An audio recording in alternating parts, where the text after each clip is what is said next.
Good morning, everybody. Thank you for joining on time. We now have quorum with sufficient number of constituencies represented. So just before we start, a reminder that at the time when you want to ask for the floor, please put your name in the chat. That's where we can see exactly who is requesting the floor, and we can also see the order in which it was requested. So with that reminder, thank you very much, and I give the floor over to our Chair, Carlos Manuel. Thank you so much, William, and good morning, good afternoon, good evening to everybody. Welcome to the 60th GEF Council. I hope you, your families, friends, and colleagues remain safe and healthy in what is still the very difficult time for all of us. First, it is my great pleasure to welcome my co-chair, Mette Mogles, council member from the constituency from Norway, Denmark, Latvia, and Lithuania. As you know, Mette has been designated as elected chairperson for 2021, and I very much look forward working with her and her team this week and the months ahead. Like in the past two council meetings, this session is being held virtually on account of the ongoing coronavirus outbreak that continues to ravage many countries and communities. I only hope this is the last one we hold virtually. I would love to meet you in person in our next council meeting in December. I want to make this moment to express my solidarity with everyone across the GEF partnership that has been or continues to be impacted by the pandemic. Colleagues and friends, the pandemic was only a test of what's to come if we don't ease the pressure of our planet. We need to work together to diffuse the crisis in front of us, from climate change, biodiversity, wildlife, habitat loss, land degradation, ocean pollution and depletion, and dangerous chemicals. These emergencies need to be addressed together and integrated, not one at a time. And without everyone at the table, including the public and private sector, local communities, and civil society, we won't be able to be successful in our task. Yes, today, we are facing overlapping environmental and social threats and tipping points that require a holistic attention. But there are signs of hope. We have the knowledge, we got the technology, there are enough financial resources from all sources in this planet. And never before has the political will and aspiration been so close to the scientific expectations and recommendations than today. Societies recognize that building back from the pandemic must be very different to what we had in 2020, and that it is in everybody's self-interest to deliver a green, blue, clean, and resilient recovery. We've seen strong political signs for more sustainability action coming from the recent yesterday G7 meeting, along with many regional meetings, being probably the one that I saw last week of the Ministers of Environment of Central America. All of them very much aligned in our effort for achieve great progress in the 2030 sustainability agenda. And in recent months, there has been a steady drumbeat of more calls for sustainability from the influential financial investors, shareholders, and big businesses. Last but not least, new youth movement and civil society campaigns are galvanizing public support for the planet. In this context, the GEF is in the best possible position to be a positive agent of change for this great transition. Dear friends, as you know, the first GEF aid replacement meeting was held in April. The meeting brought together representatives of donors and recipient countries, civil society, and observers from the wider GEF community, including partner agencies, environmental convention, the private sector, and international climate funds. There were substantive conversations about how the GF can scale up action on interrelated environmental threats and general support for our ambitious plans and priorities. With enough resources, more integration in our approaches, and effectiveness in our processes, the GEF is in an excellent position to scale up meaningful action, even in places that has been hit hard by COVID-19. This can also be done with the aspiration to accelerate the race to zero carbon emission, phase out hazardous chemicals, and be nature positive by the end of this decade. I want to thank you all who actively engaged in the April meeting, and those of you who have continued to share your views after that meeting. This is only the start of a year-long process, but we have got off on a very good start. So thank you so much. Now let me turn to the council agenda before of us this week. It's gonna be definitely a very busy week, and I don't need to list all the items on the provisional timetable before you. But I do want to note that we will be receiving important report from our colleagues in the IEO and staff, and there will be a progress report on the independent third-party review of UNDP. We will report on the follow-up of UNDP related decision from the 59th council meeting and present the GF business plan and corporate budget for fiscal year 2022. We will also ask for your support for the formalization of an agreement for the long-term vision on complementarity, coherence, and collaboration within the Green Climate Fund and the GEF. Also, I'm extremely pleased that despite operational challenges, we'll be presenting a high quality, forward-looking cross-fund work program. While the COVID-19 pandemic continues to require new business practices and adaptation to more virtual interactions, the GF partnership has mostly found ways to do our business effectively and continue the implementation of existing projects, design high quality project for endorsement, and engage with the proper stakeholders and country agencies to submit a strong pipeline of projects. It's a great testament to all the colleagues across the GF partnership, whether in the secretariat, the agencies, or government, that this has been done so positively. Internal practices in project review now include a COVID-19 screen that assess the risk and opportunities associated with each project being submitted for consideration by the GF. Special attention is given to projects that can contribute to a clean, resilient, blue, and green recovery. In this work program, many projects now consider some form or virtual engagement for stakeholders engagement processes and other critical meetings needed for the design and preparation of project for CEO endorsement. Agencies are also aligning project objectives to play a central role in the mitigation of the impact of the pandemic or contributing to the prevention of future pandemics. Examples include projects that are proposing strategies to ensure that the GF investment can contribute to this green and blue recovery and the promotion of nature-based solutions as a measure to mitigate the future pandemic. There is a high degree of confidence that the projects and programs submitted to this work program has been prepared with proper due diligence. In many cases, it is possible to identify innovative thinking incorporated in the proposal that will hopefully ensure that the projects are not only managing the new risk created by the pandemic, but also contributing to the prevention of future pandemics.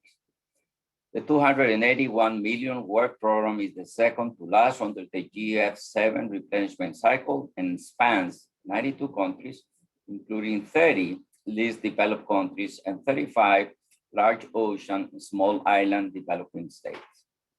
Later in the week, the LDCF, SCCF Council will consider another batch of project value at 60 million, focusing specifically on LDCs.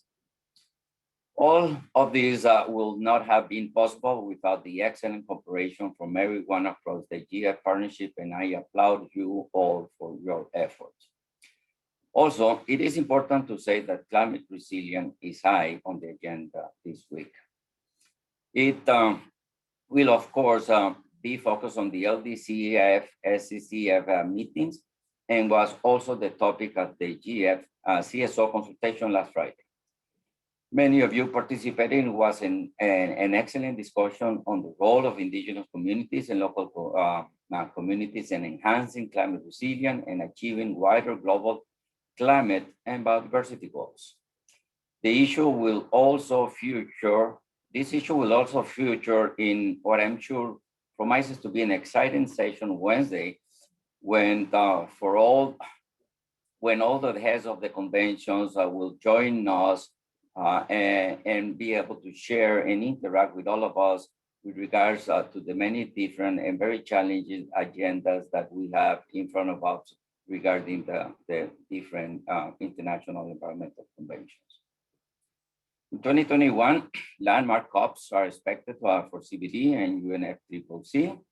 There will be also important developments with the Minamata, Stockholm, and UNCCT convention. So we expect a full set of blueprints for global sustainability by 2030 to emerge from these meetings and related national levels. In closing, I want to remind you all that the GEF turned 30 years this year. In 1991, the World Bank, UNEP, UNDP came together to establish the GEF to address the world's most challenging environmental issues. We started as a pilot program on the eve of the Rio Earth Summit and has developed today into a unique partnership that unites 184 countries, 18 partnered agencies, and a growing network of civil society and private sector representatives. Birthdays are occasions for celebration, but as well for reflection. Our 30th anniversary is an opportunity moment to both celebrate past achievement as well as highlight the challenges ahead of us. For the next 6 months, we'll be running a campaign with our partners under the theme hashtag for the planet. I will invite each and every one of you to participate. Finally, 1 year ago, this council appointed me as the new CEO and chairperson. I want to take this opportunity to thank you for your confidence and trust given to me. Also to my colleagues at the Secretariat, I want to extend my greatest gratitude for their patience and guidance in what has truly been a very unconventional year. Thank you so much. With this, I would like now to give the floor to our elected chairperson. Mette, the floor is yours. Thank you, Carlos Manuel. It is a great pleasure to join you, council members, the Secretariat, and all participants for this meeting. And thank you also, Carlos Manuel, for your opening remarks, setting the stage and context for the discussions and decisions on the agenda for this council meeting. I will be brief and just take this opportunity to express our appreciation to the council members for having confidence in Norway being the elected co-chair for this pilot period. For this 60th council meeting, the Secretariat has involved us in the preparation of the agenda, the consultation with council members, the consultation with civil society, and other steps taken to prepare this meeting. And I would like to thank you, Carlos Manuel, and your team for being open and accommodating to all our questions and queries in this regard. Together with me here in Oslo are Guri Sandborg from the Ministry of Climate and Environment and Lauren Gistnos, who many of you know well, from the Norwegian Agency for Development Cooperation. We have been allowed to sit together and have close contact with the team in Washington. Please don't hesitate to contact us during the meeting for any questions or comments that you may have. And with this, I would just like to thank you all again, and my team and I look forward to working with you all and for a fruitful meeting. Thank you. Thank you so much, Mette, for this, and thanking you and your team for the great support that we have received from you all in the last weeks, and look forward to continue to engage for the rest of 2021. With this, I will pass the floor to our Secretary, William Ehlers, Secretary of the Council, to see if there are any initial remarks or comments from our council members. Over to you, William. I would like to remind speakers that you can ask for the floor by using the chat box in our Zoom.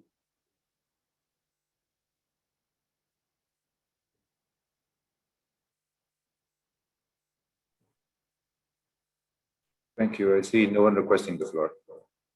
Oh, thank you, William. Thank you for that. With this, we close the agenda item number 1, which are related to the Sorry, opening. Marita has requested. Sorry, Carlos, for interrupting. Marita from Sweden has requested the floor.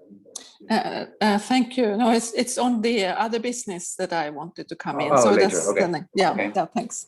The other business will come in the next agenda item. It will be a pleasure for us. So with this, we go to our second agenda item, which is the adoption of the agenda. I will give the floor to my co-chair, Mette. Mette, over to you.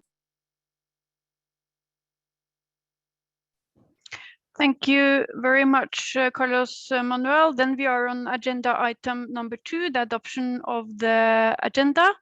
I'd like to remind you that a provisional agenda has been circulated for your consideration as document GEF/C.60/01/revision.01.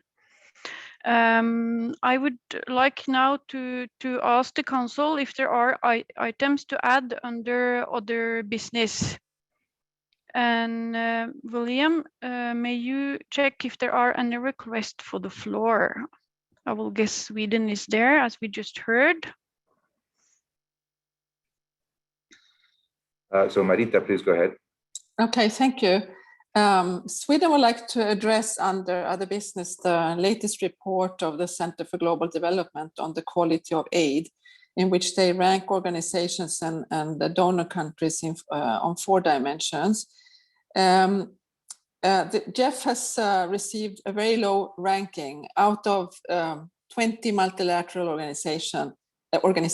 The GEF has been ranked 19. Only the IMF is coming after. And it's ranking lower than the GCF and the CIFs as well. I've had an interchange with the Secretariat, and I know the Secretariat has looked at this, and I would like to raise it under other business so that the Secretariat could provide a comment or a response to this, to the Council, and to allow possible comments from others. Thank you.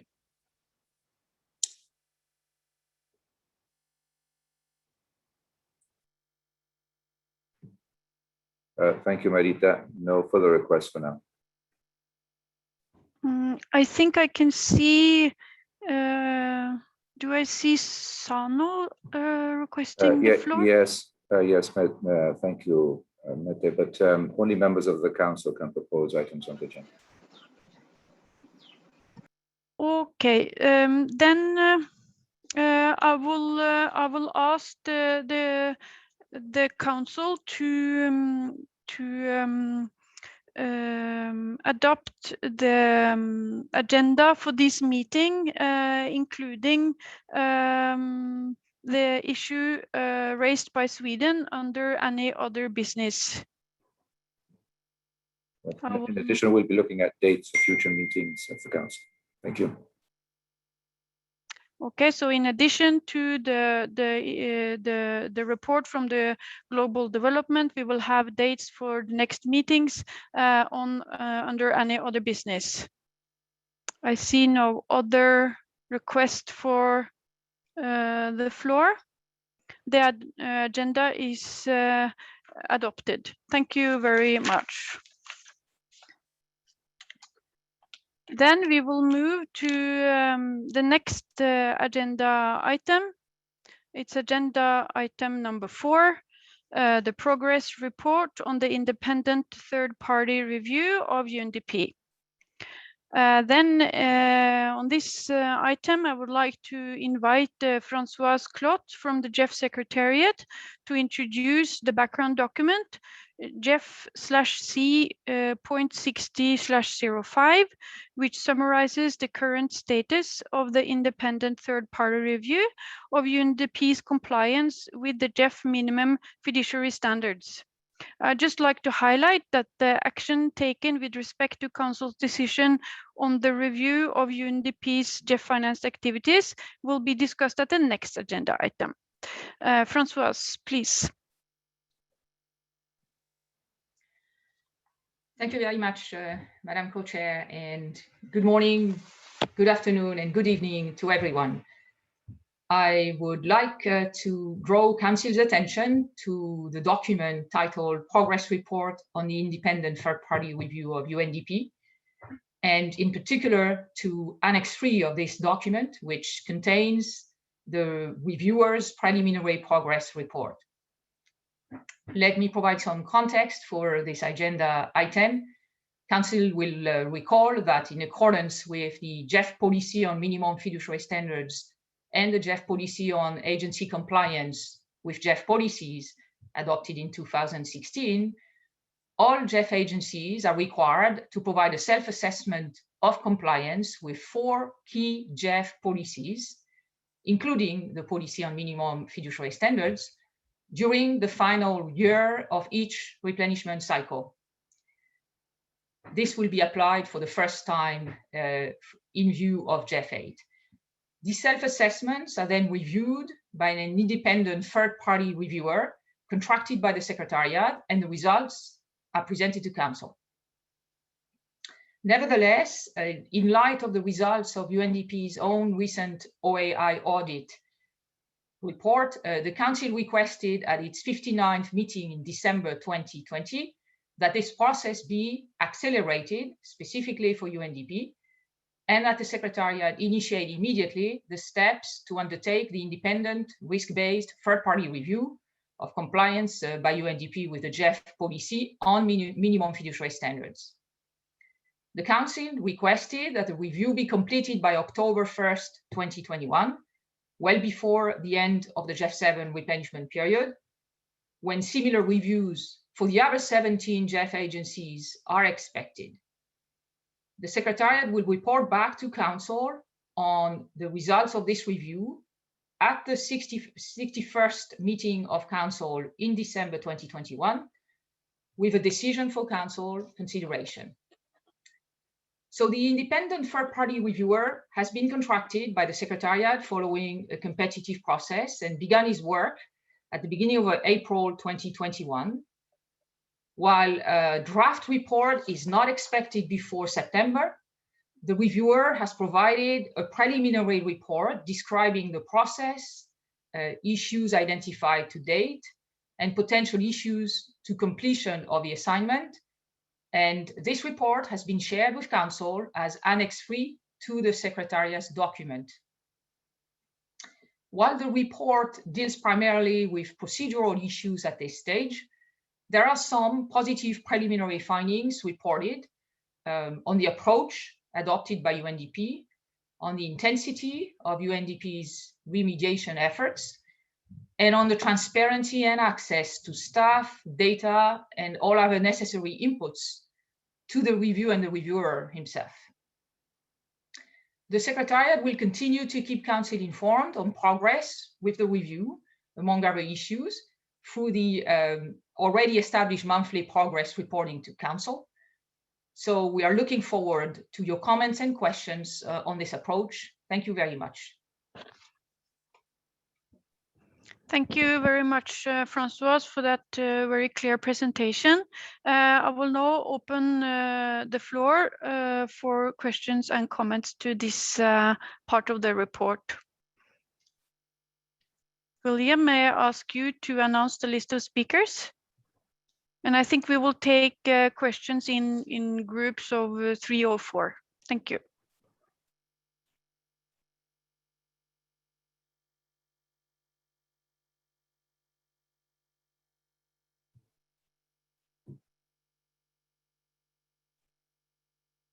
So Tanya, followed by Cordula.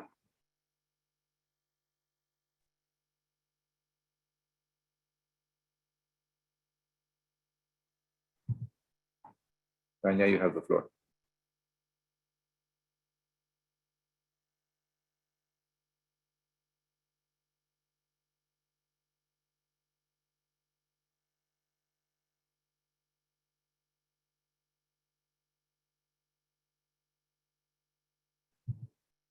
Okay. Marita, did you want to come in? I saw your name twice. I wasn't sure if it was the previous item or this.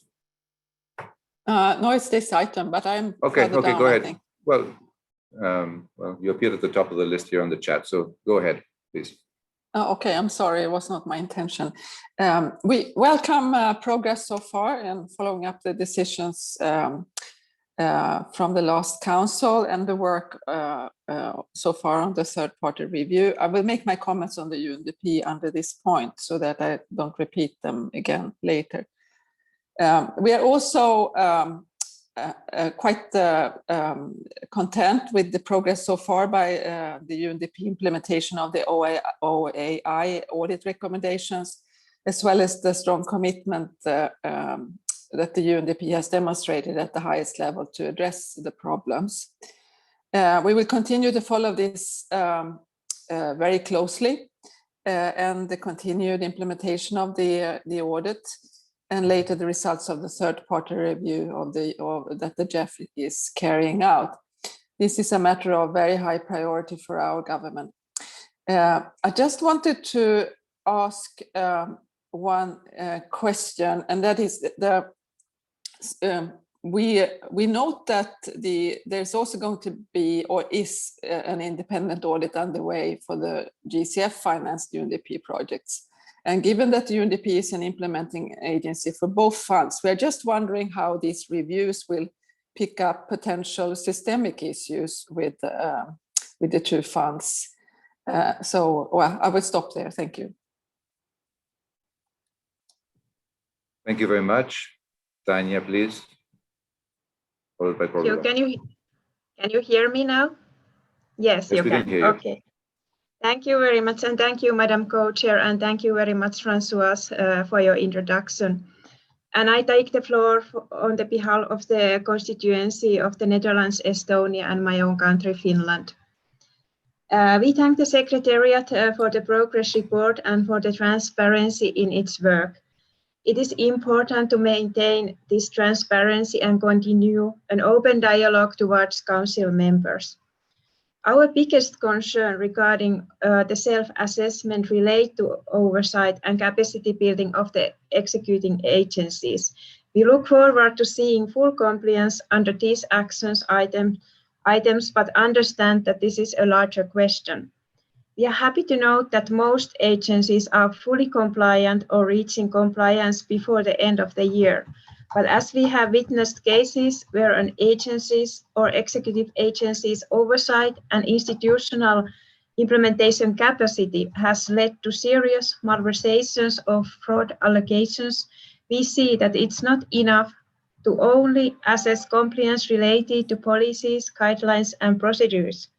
So we would like to ask, can the Secretariat confirm that the third-party review will also assess implementation capacity? Thank you very much. Thank you, Tanya. Cordula, followed by Alain. Can you hear me? Yes, we can hear you. Okay. Well, first of all, thanks to Carlos for his introductory remarks, and thank you to Françoise for her introduction to the subject. We generally welcome the progress report on the independent third-party review of UNDP and hope for a swift process to deliver evaluative evidence as soon as possible. We acknowledge the timeliness of UNDP's monthly reporting and the progress in the implementation of the OAI audit report's recommendations.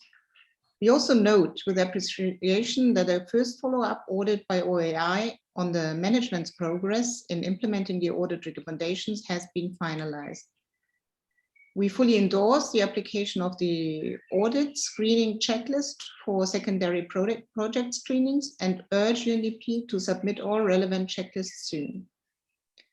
With regard to issues pending under the renewed self-assessment, we urge for a quick remedy as envisaged in the Management Action Plan, and we further encourage the GEF Secretariat to also request other agencies to take profound self-assessments going beyond the mere policy alignment and rather assessing compliance capacity. Thank you.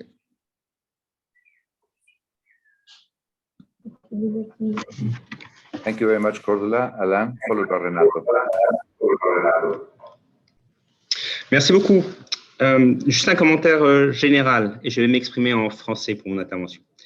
Nous souhaiterions que la circulation des documents se fasse bien en amont des réunions, afin que nous puissions les revoir, les évaluer et bien réagir lors des réunions. Merci. Sur le sujet du PNUD, 3 points. Sur le PNUD en particulier, la France continue de suivre avec beaucoup d'attention l'évolution de la situation dans le cadre des projets FEM mis en œuvre par le PNUD, et en particulier du fait de la part très importante de l'agence dans le portefeuille du fonds. Nous saluons les actions qui ont été engagées et la bonne coopération avec le PNUD dans le cadre de la revue externe, et plus largement de la volonté de transparence. Nous trouvons que c'est un très bon début. Nous constatons cependant que de nouvelles plaintes, grievance cases, continuent à être diffusées au Conseil, ce qui reste bien évidemment un réel sujet de préoccupation pour nous. Deuxième point sur la revue externe et l'auto-évaluation des agences. Nous avons regardé avec attention le document d'information qui présente un rapport d'étape suite au point d'agenda évoqué lors du 59e Conseil de décembre 2020 concernant l'auto-évaluation des agences sur l'alignement de leur politique avec les nouveaux standards fiduciaires minimaux du FEM. Les résultats de ces auto-évaluations sont assez positifs. Nous saluons également le lancement de l'évaluation externe sur le PNUD. C'est nécessaire et il faut accélérer ce processus. Nous souhaiterions d'ailleurs que toutes les revues externes des agences soient réalisées avant la fin des discussions par la reconstitution du FEM 8 afin d'éclairer les débats et de rassurer les contributeurs. C'est un point essentiel pour nous. Dernier point, plus généralement sur la concentration des agences. Les événements autour du PNUD renforcent l'attention que nous portons aux risques associés à une trop forte concentration des agences dans le portefeuille du fonds. Nous encourageons vivement le secrétariat et le bureau de l'évaluateur indépendant à formuler des propositions concrètes pour mettre en œuvre des actions qui permettraient de réduire cette concentration. Comme vous le savez, il s'agit de l'une des principales priorités de la France pour la prochaine reconstitution. Et notre ambition, qui est très forte pour le FEM 8, sera directement conditionnée à la mise en œuvre d'un plan d'action clair et précis sur ce sujet. Je vous remercie. Thank you, Renato, and then we go to Françoise. Renato, you have the floor. Thank you, William, and thank you, Françoise, for the presentation. Good morning, good afternoon, and good evening to all of you in different time zones.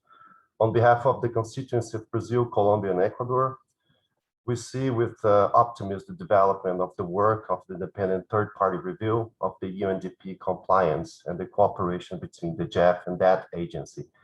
We are particularly happy to see the required transparency to fulfill all the compliance requirements in this case.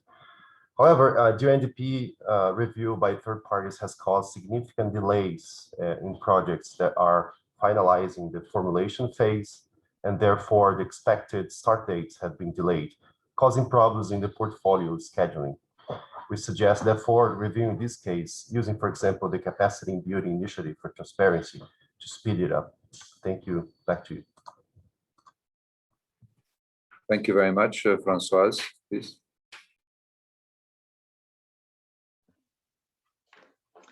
Thank you very much to all participants for very valuable comments.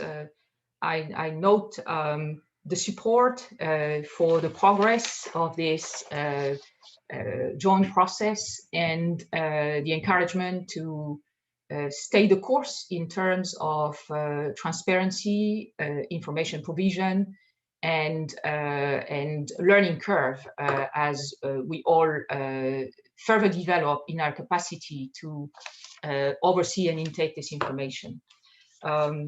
Two specific questions were asked. One from Sweden relating to the parallel effort of the Green Climate Fund to conduct an audit, and the question related to the possibility of locating synergies on this and having take into account through the third-party review some of these findings. The current situation is very much that the third-party reviewer is taking in all audit sources as available, internal, external, and related or not directly to the GEF portfolio. UNDP will be better placed to speak to the point in the next session, but there is a consultant retained by UNDP, which is reviewing specifically GCF-related matters, and the findings related to that audit and the related BDO findings will be reviewed and integrated into the assessment of the third-party reviewer. So the answer on this is very much yes, and in a broader sense, it is also yes to all other sources of audit that are available for the third-party reviewer. A second question was asked by Finland, which was related to the point of whether the third-party reviewer will assess capacities as well, as opposed to only policy compliance. And the answer is unambiguously yes. It is the purpose of the third-party review to go beyond policy compliance and to look at implementation capacity.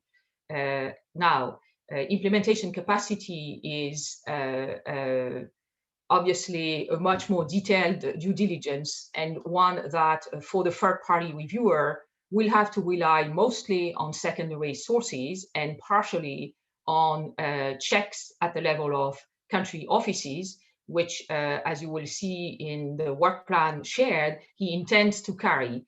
The work of consultants that is deployed by UNDP is, on the other hand, very extensive at that level, because, of course, the issue of oversight of executing agencies, as pointed from by Tanya from Finland, is indeed one of the highest risk factor and one of the most difficult problem to approach in terms of change management and rollout of the implementation action plan of UNDP. Therefore, yes, the third-party review will include this in its review. And let me repeat that it is intended precisely to address the implementation capacity point. This will apply also to all other third-party reviews for all other agencies. The difference between the self-assessment conducted up to date by all agencies, which is focused on policy compliance, and the one to be carried into the near future for all of them, is precisely exactly that, the focus on implementation capacity. Let me also note that we are fully aligned with the comment stressing the importance of the other agency third-party review, which has been mentioned by Germany and by France. We intend to make available the findings, at least on a preliminary way, to be included and be part of the GEF 8 replenishment discussion. So we are planning in that sense to slightly accelerate also the third-party review for all our agencies. And this is very much in line with the request that I have heard. On one comment from France relating to concentration, this is noted and belongs obviously in a conversation that are inherent to GEF 8, but we took very good note of the link between the two issues in the comment from France and of the stated expectations in terms of development options So we will carry that thinking into the parallel process on replenishment. Finally, the comment from Brazil on delays caused by some of the due diligence at the country level, which is currently required for UNDP to raise the level of effectiveness in control mechanisms.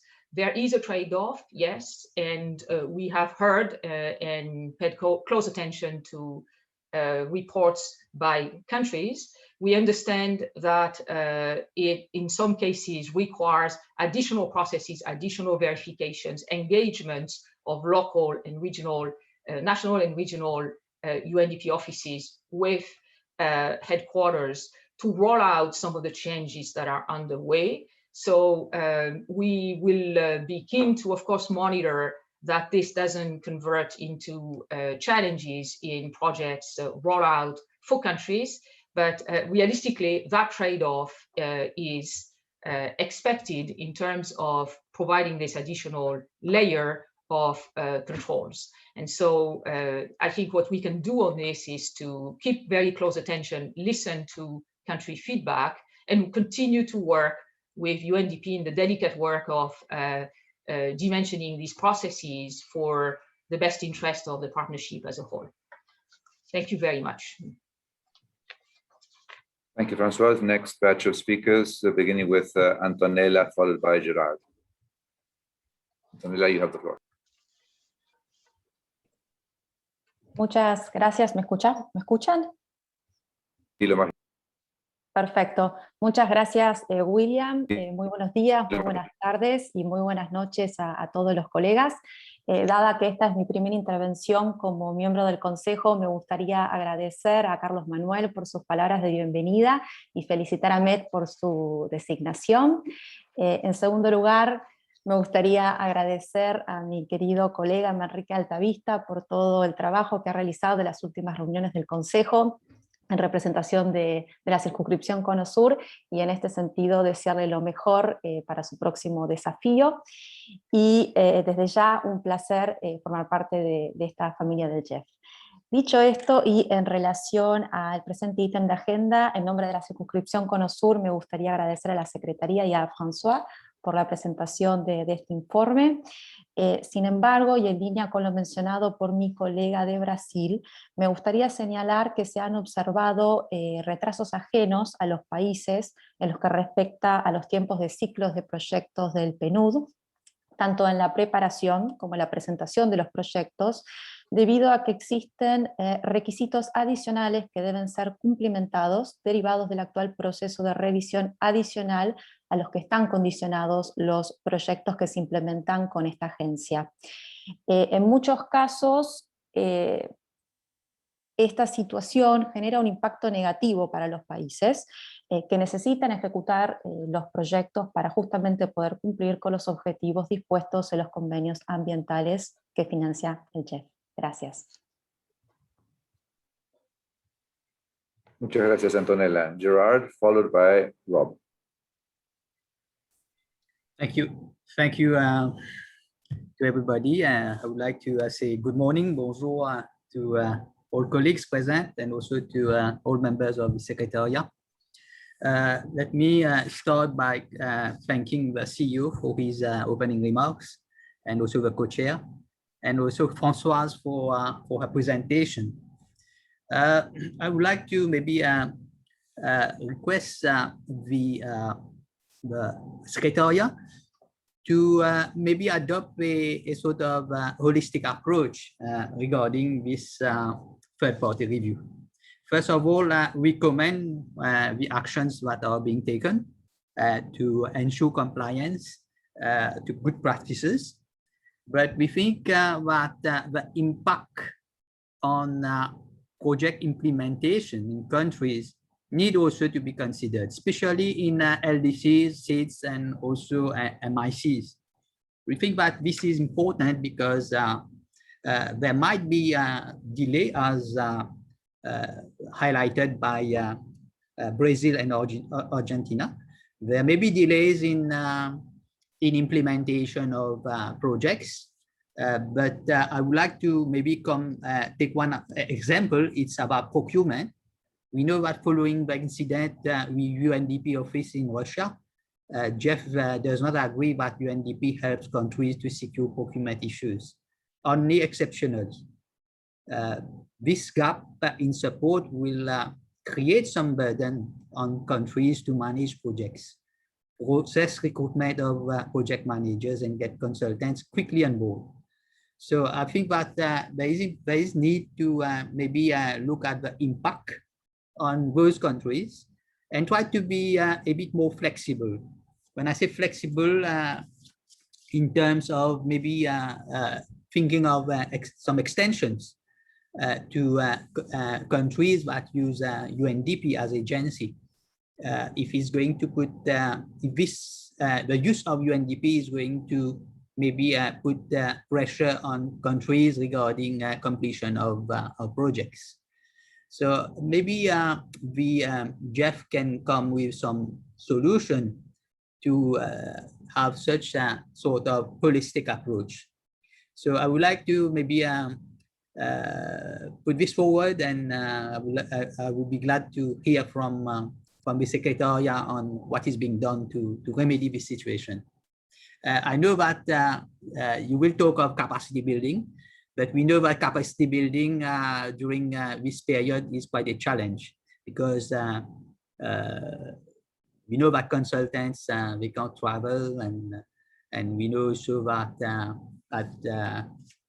with respect to online capacity building, there are some weaknesses and deficiencies. So I think that this, of course, needs to be taken into consideration. Thank you, Chair.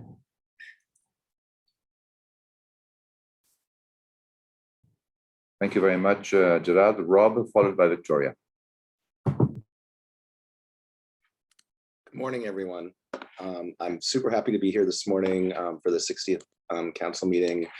And it's, I should say, good morning, good afternoon, good evening. Thank you, Carlos, Manuel, and Mete for your opening statements, and Francoise for your explanation of this agenda item. And thank our friends from UNDP for distributing this progress report and conducting a compliance reassessment. It's really essential that the Secretariat and the Council have full confidence in the GEF agency's ability to carry out GEF policies and meet GEF standards and the implementation of GEF projects. This is particularly important as we move into the replenishment discussions. We appreciate and support the efforts taken so far and look forward to the report of the third-party review this fall. We did have a couple of questions about the new self-assessment. So UNDP reports full compliance with only 8 of the 14 substandards for the GMFS. At the last council meeting, UNDP was prepared to complete self-assessment on 14 out of the 14 substandards. We'd like to know what changed in their approach in these last 6 months, that they were able to identify new deficiencies, particularly noting standard 1.2H, and which was not identified in the OAA report. And can you provide more insight on how you were working to rectify these deficiencies? I think those are the particular questions that we have now, but again, appreciate the ongoing work. So with that, I'll stop. Thank you very much. Thank you, Rob. Victoria, followed by Anna. Thank you. Good morning, good afternoon, good night to everyone participating. As council member for the constituency comprising of Austria, Belgium, Czech Republic, Hungary, Luxembourg, Slovak Republic, Slovenia, and Turkey, I would also like to express our appreciation for the efforts that have been made by the GEF Secretariat and also by UNDP, especially since the last council meeting.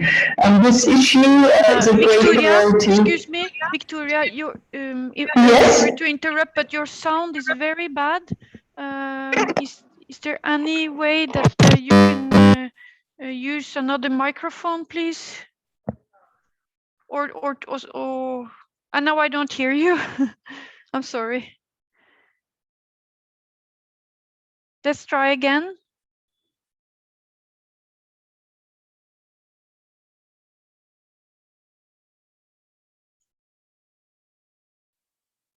now? It's not much difference, but you know, I can hear you, so just keep going because we will take note of your statement. Sorry, thank you. So I Much can better, speak much better. slower and louder. Is it better? Perfect, No, great. yes, yes, go ahead. I don't know what fixed that. Okay, so just to continue where I was, so this issue is a great priority to our constituency, and we've been following the process very closely. And we appreciate that on the action plan, a lot of progress has been made. Also, thank you for the progress report on the independent third-party review. We also note that there's still some gaps on UNDP's side, so looking forward to seeing those gaps closed and to full compliance to GEF standards.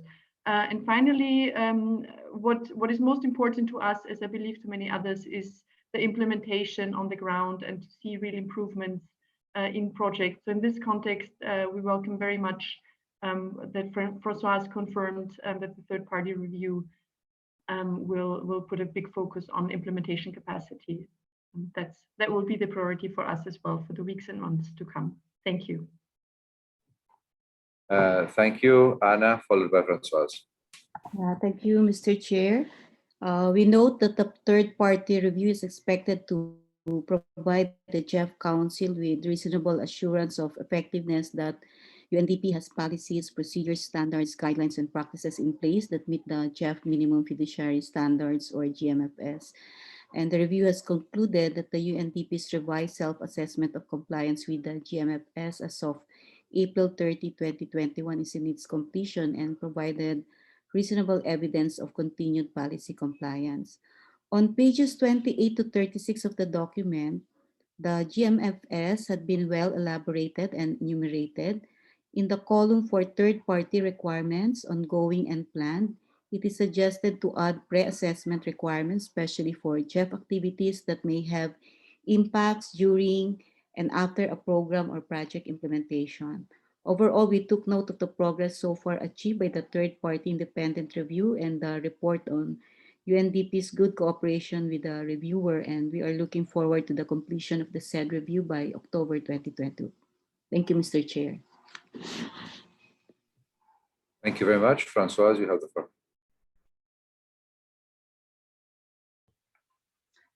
Thank you very much. And again, thank you for the general support to the approach and the statement highlighting the importance of the process and the importance of keeping the same transparency in exchanges, which we're very committed to doing. There was one question concerning from the US concerning the change that happened between the two self-assessments of UNDP.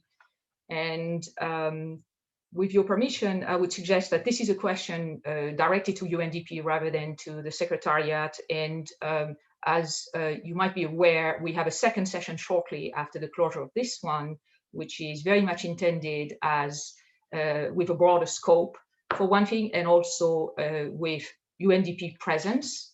Pradeep Kurukula-Soria will be representing UNDP in it. And if that's fine with you, I think this question really pertains to the next section in the context of the UNDP participation.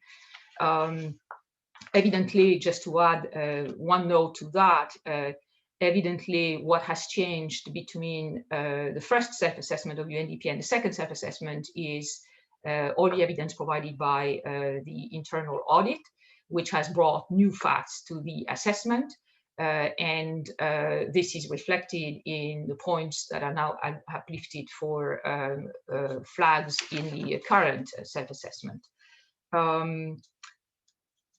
Comments from Argentina on issues of delay and the potential negative impact on countries that resonates with the earlier comment from Brazil. And yes, there is a trade-off in the process of making sure that appropriate controls are in place in country offices over the variety of processes. This relates also to the comment made by Mauritius on the point of procurement and the related capacity and capacity building needs. yes, there is a potential delay here. I think UNDP might be better placed to comment on how they see it and how it's driven by the efforts to upgrade practices.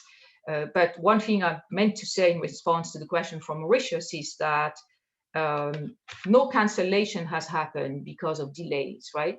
The context here is one in which we have delays, more general delays also caused across the portfolio and the preparation activities by some of the restrictions that the pandemic has occasioned. And you probably will have seen, even though we circulated just over the weekend because we had to wait for the deadline of June 13, which was critical to giving you a complete picture, you will have seen that we had no cancellation driven by delays in this context.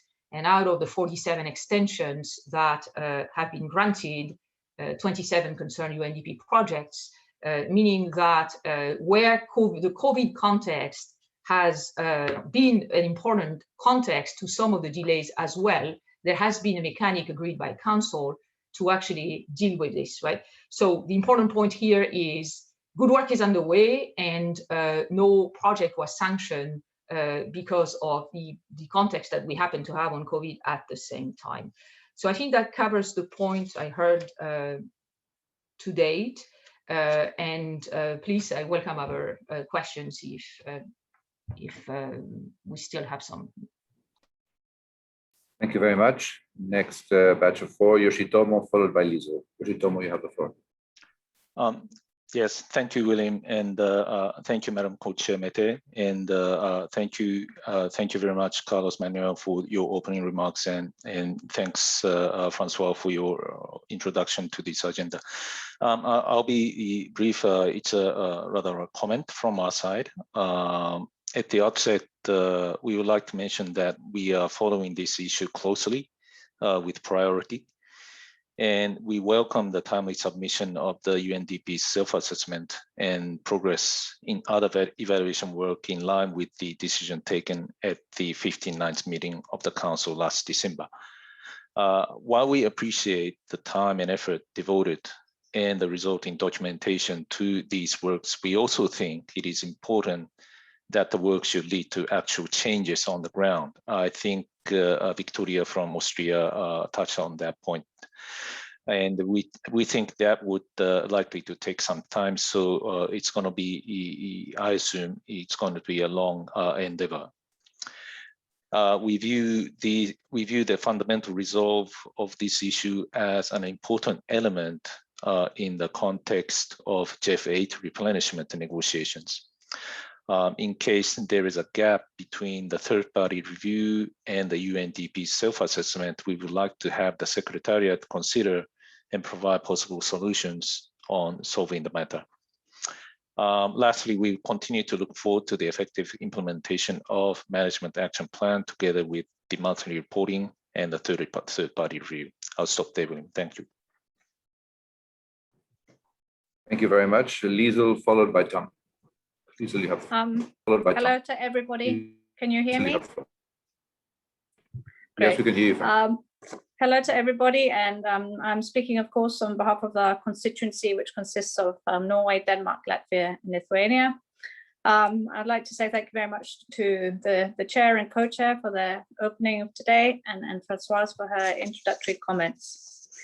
Our constituency would like to say that we very much welcome the progress report on the independent third-party review of UNDP and are very interested to see the preliminary results and insights. Our constituency is interested to follow the details of the results from the review of UNDP's revised self-assessment of its implementation capacity and effectiveness to comply with the relevant GEF policies and effectively implement GEF projects and programs. We look forward to receiving this. Our constituency supports the statement from the progress report that states OAI's follow-up audits are possibly more important than the initial audit simply because they validate management seriousness to the issues raised by the OAI in the first place, and is in support of the need for the review to look at these specifically. Our constituency is looking forward to feedback on the work done by the review on the sufficiency of reporting as described and laid out in the progress report. We understand, as we already heard, that the GCF is conducting a review of UNDP as part of its normal reaccreditation process. And we're pleased to hear that the GEF Secretariat is communicating with GCF on this, and we look forward to some updates on this ongoing process with the GCF. With regards to the self-assessments, our constituency would like to explore the possibilities of whether these exercises should be or could be updated and strengthened. We're concerned at this point about whether they are sufficient to detect some important issues, in particular at the level of the executing entities, which is especially challenging and may not properly be detected in the current self-assessment exercise. Our constituency would like to know whether or not the Council needs to make a decision to request UNDP to continue screening its projects beyond the completion of the third-party review, or will this stop automatically? Thank you. Thank you very much, Tom, followed by Laverne. Tom, you have the floor. Thank you, William. Good morning, everyone. Good afternoon, wherever you are, and good night as well. Just for the record, this is a priority issue for Canada. We follow these issues very closely as both a member of the GEF Council and the UNDP board. Both GEF and UNDP are valued partners of ours, and staff and management deliver important results for people and planet. We saw that on Friday with the small grants program, for example. And so we need both in order to deliver the bold vision and the bold agenda under GEF 8. On the matter in front of us, good progress has indeed been made. Share all the views that have been articulated to date. So please stay the course when it comes to transparency, monthly updates, and the implementation of the independent review. We appreciate being kept informed on a regular basis. But most importantly, reviews are one thing, policies are one thing, but real evidence of real change so that we can deliver real results for a healthy planet, healthy people, that would be the proof. And we look forward to evidence of that so that we can all work together for the GEF 8 period. Thank you. Thank you, Laverne, followed by Marta. Laverne, you have the floor.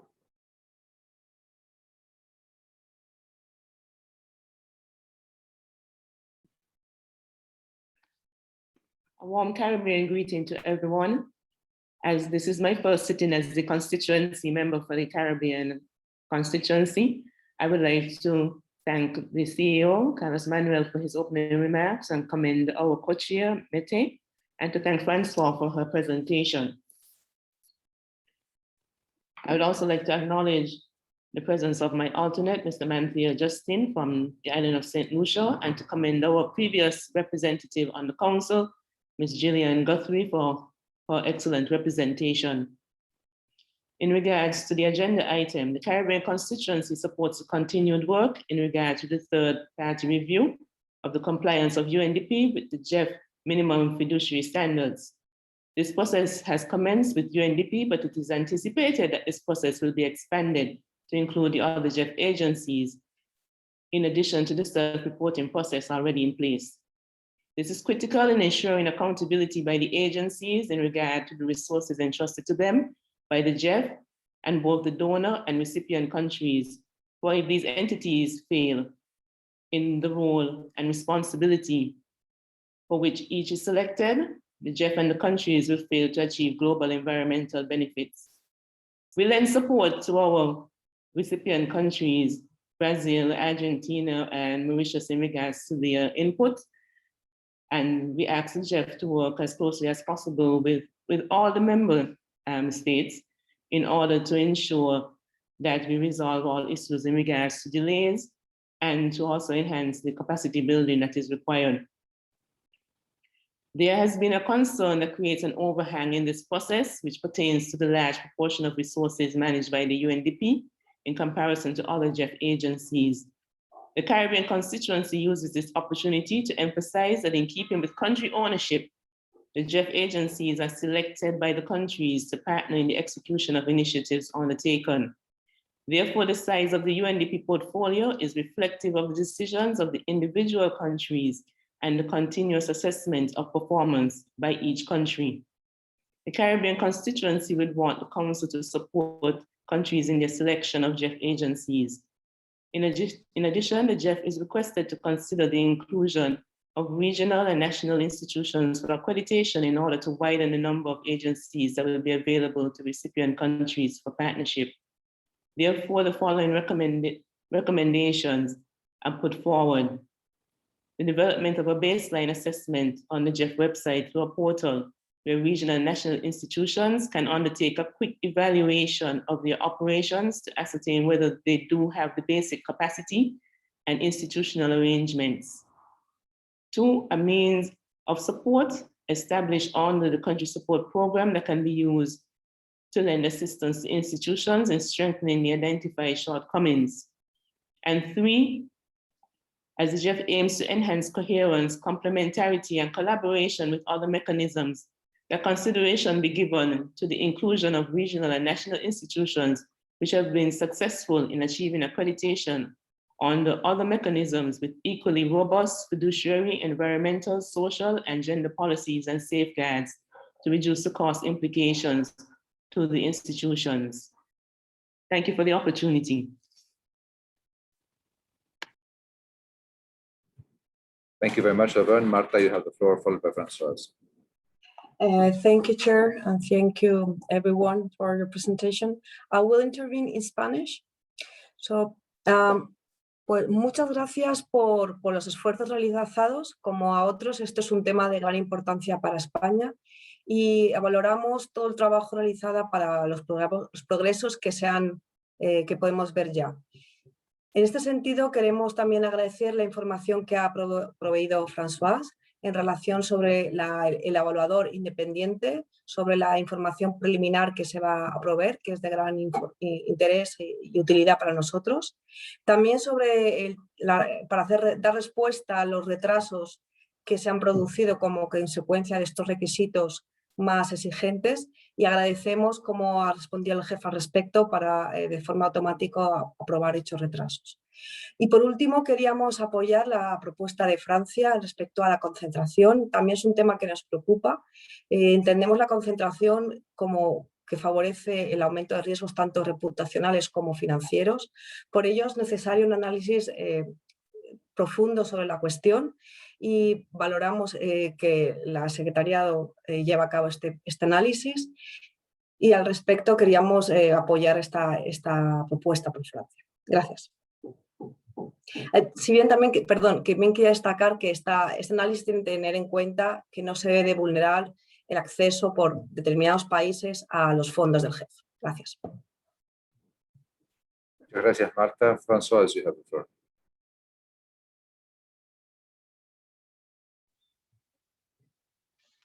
Thank you very much for the further comments and again for the statement of importance and for support to the transparency of approach. There were 2 specific questions. One raised by Denmark relative to whether or not the project screening process based on the template that has been put in place will go beyond 2021. On this one, let me point to the fact that the current council decision has a limit of December of 2021. It is, of course, the prerogative council in the context of the third-party review findings, which will be presented in December, and as a function of what they might flag, to request if they desire so to carry on with the screening. For the time being, it is planned until the end of the year. So that's now this links with the second question I heard coming from Japan, which was relative to what would happen if the gap was found between the UNDP self-assessment and the third-party review findings on the same. and pointing to the importance in that case of putting in place a solution. Indeed, if that was to be the case, and just as it has happened, in fact, in previous self-assessment at the policy level, it would be for Council to consider what are the implications and possible consequences of those findings. And this would be considered, and probably there would be a proposal by the Secretariat for an approach and decision to be considered by Council in December. So on this, it's too early, of course, to judge, but the process is quite clear to make sure that the findings would and potential gaps would be addressed in terms of follow-up action. Apart from that, certainly we agree with Denmark on the importance of the process and the importance also of drawing conclusions from, particularly for the third-party reviewer, to have access to and draw conclusions from all processes underway and materials available, and that includes the GCF work which is underway and has obviously some relevance. On the point made by Tom from Canada, certainly we agree that we intend to stay the course and to deliver on time on this very important point, and that as part of that, real evidence of real change is what's being expected and what's being assessed, right? So I think we have joint expectations on this. On the point brought forward by the Caribbean constituency, which echoes some of the points made earlier by Argentina and Brazil, we understand the importance of working to solve delays. And this may be a question for UNDP in the second part of this conversation in the next item. But we register the point, and I mentioned the trade-off, but the trade-off has obviously inconveniences for countries, and it's very important to find ways to address that. I also take note of the points made on the number of agencies, on the possibility of screening for agencies, and on the point of GEF 8 replenishment process, flagging this request and concern. It is well noted, and will transfer all replenishment relevant points into the GEF 8 preparation. So thanks for the comment. Finally, in the same vein, the comment made by Marta in Spain, from Spain, to support the point made earlier by France is well noted. And again, we will bring into further work pertaining to replenishment. Thank you very much. Thank you. Next is Ben, followed by Richard. Ben, you have the floor. Thank you, William. Just a very brief comment at this stage. Firstly, just to, like others, thank Carlos Manuel for your introduction to this meeting, and also welcome Mette as co-chair, and also thanks to Francois for the introduction to this item. The UK pays significant attention to ensuring recipients of UK aid maintain the highest due diligence and fiduciary and safeguarding standards. We note the preliminary findings of the third-party review, including flagging the particular seriousness UNDP has taken to follow up on the OAI findings, which is over and above the usual response to audits and reports. We agree with the proposed next steps as proposed, and look forward to the completion and receipt of the final report of the third-party review for consideration ahead of the next GEF Council. I'll leave it there for now. Many thanks. Thank you. Richard, followed by Sano. Richard, you have the floor. Just very briefly, recognising the significant comments made on this item to date. But firstly, thank you for the introduction by Carlos Manuel and Mette, and thanks for the introduction by Francois. From our perspective, this is an ongoing priority issue as per the last council meeting. And I want to express with gratitude the responsiveness by the Secretariat and Carlos, and following up on the decisions that were made at the last council meeting. We will monitor this closely, and we're looking forward to how this feeds into reporting at the end of the year.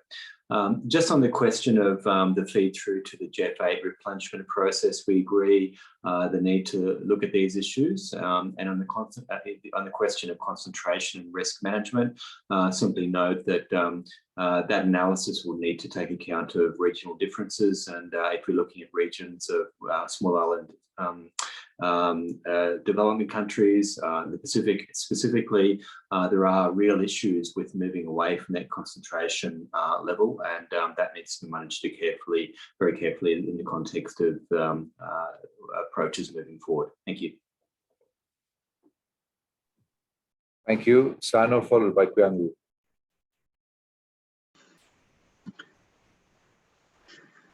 Thank you very much. And first of all, on behalf of the ZCSO network, we appreciate the opening remarks by the CEO of the GEF. We also welcome the co-chair. And we thank Francois for her very nice and very understandable approach that help us to understand the issues. Before comment, just I want to highlight 2 points made by the CEO. He asked us to be innovative thinker. So we have to be innovative thinking. And if we want to be innovative thinking, it means to me that what we have been doing, there's something new that we don't follow 100% as we used to. As a part of that, I am aware that only the council member can propose the agenda. So we took the chance because we wanted to make an agenda that talks about making the GEF investments more innovative, participatory, and visible for enhancing sustainability.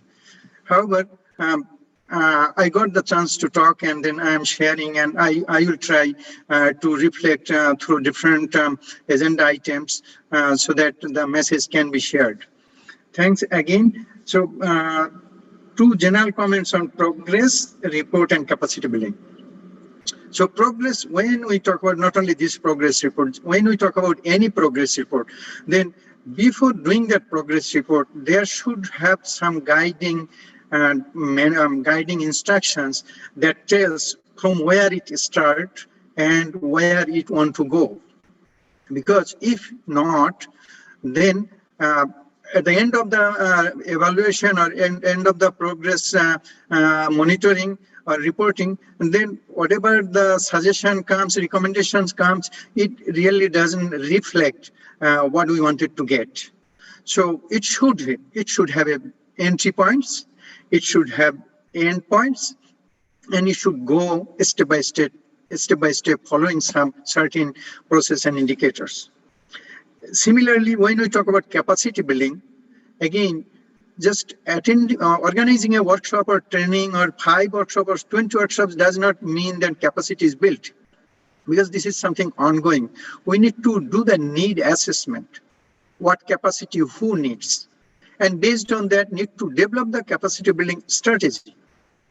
And if possible, to make it sex disaggregated so that gender issues are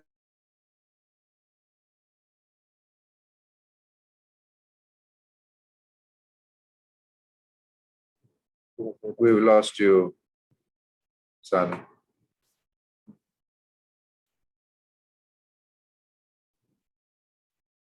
Well, while Sano reconnects, I'll give the floor to Kyang-woo. Please go ahead.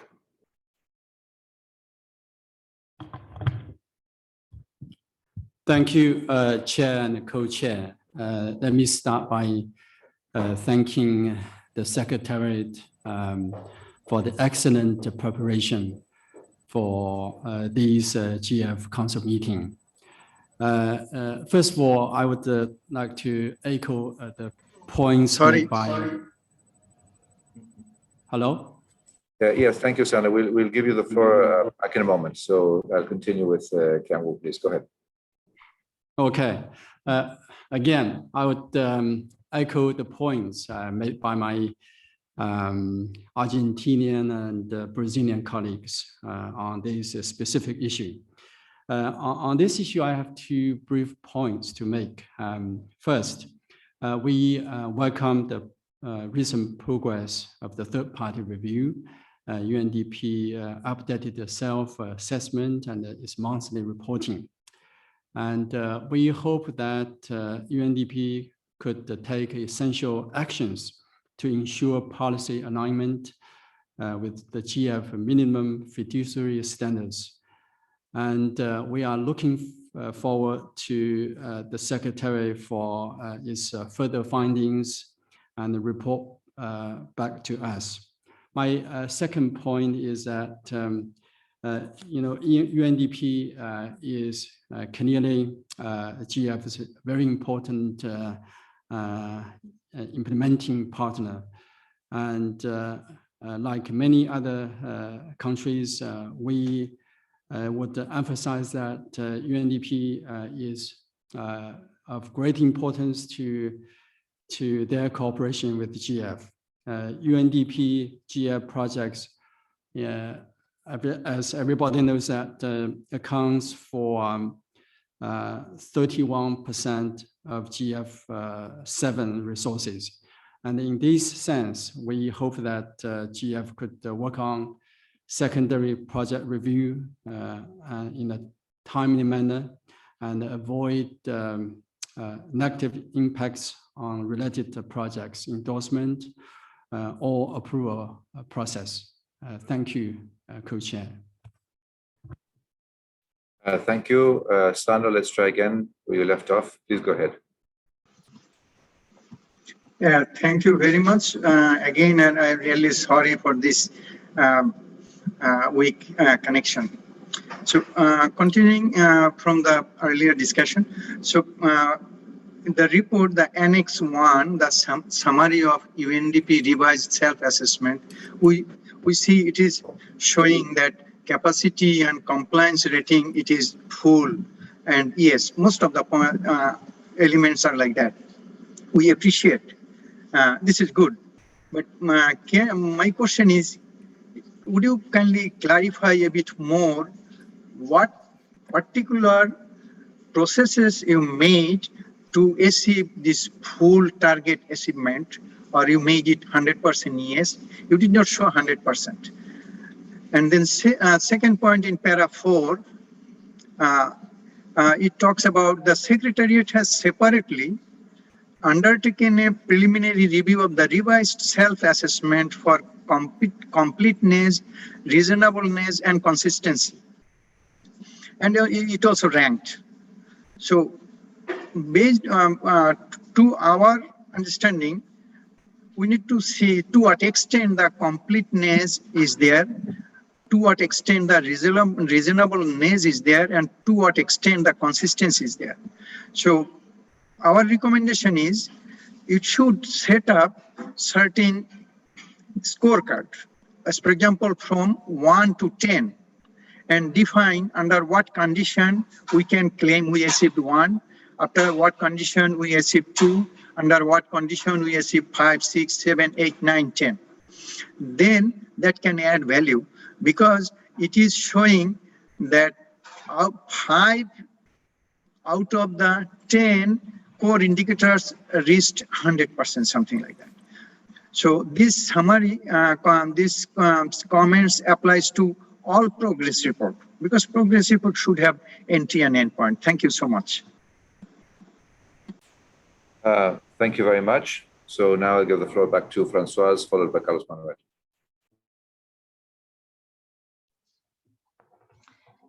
Thanks very much for the many comments and again for the support to the general approach, which is well noted from most contributors.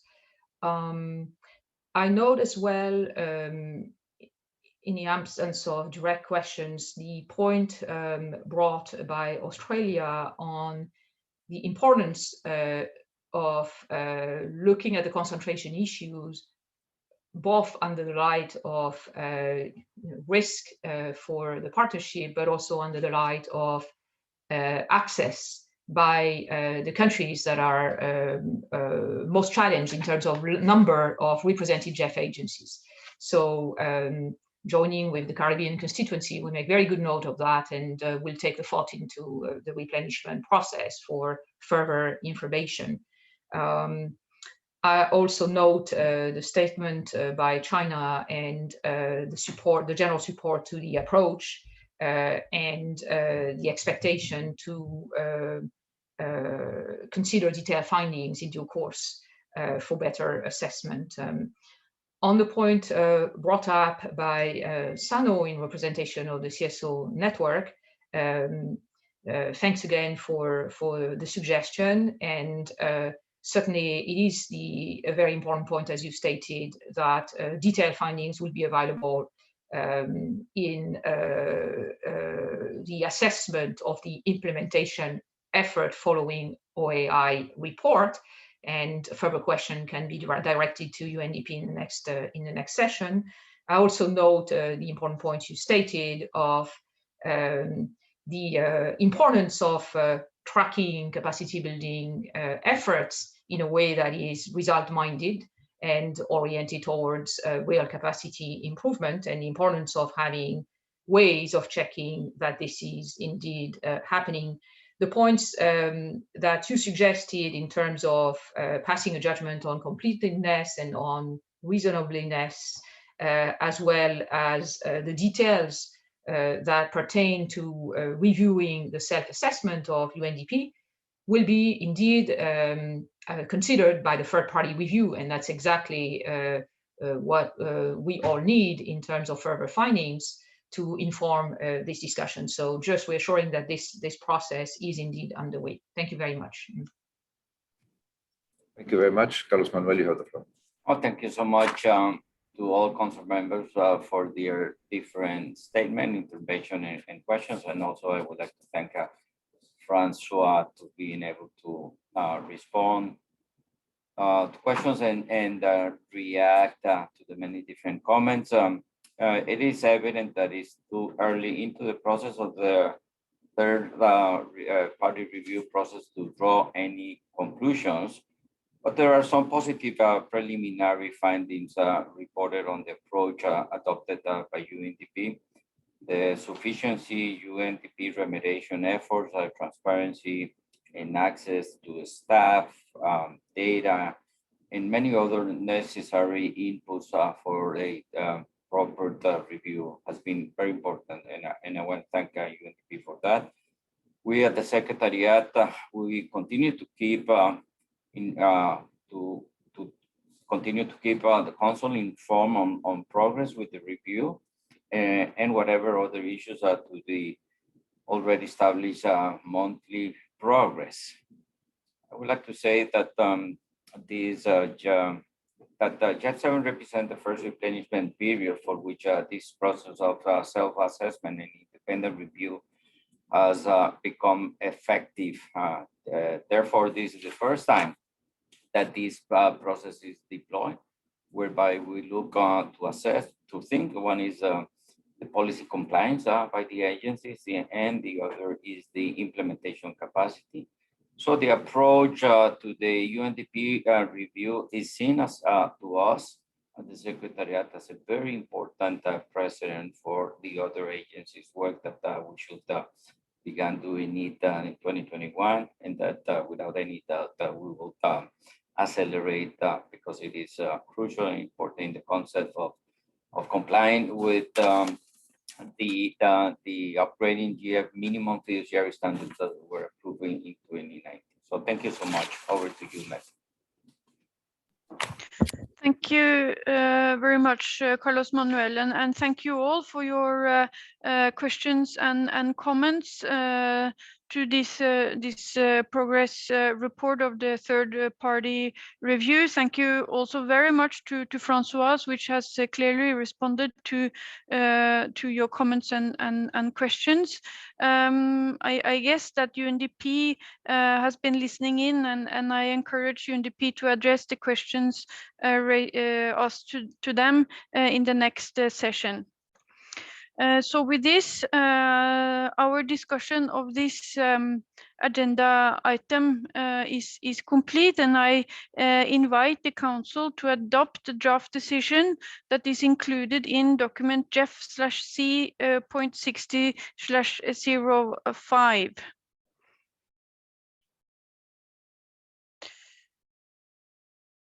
I see no one asking for the floor. And so the decision is approved. Thank you very much for this good start of our meeting. Then I will hand over to Carlos Manuel for the next agenda item. Thank you.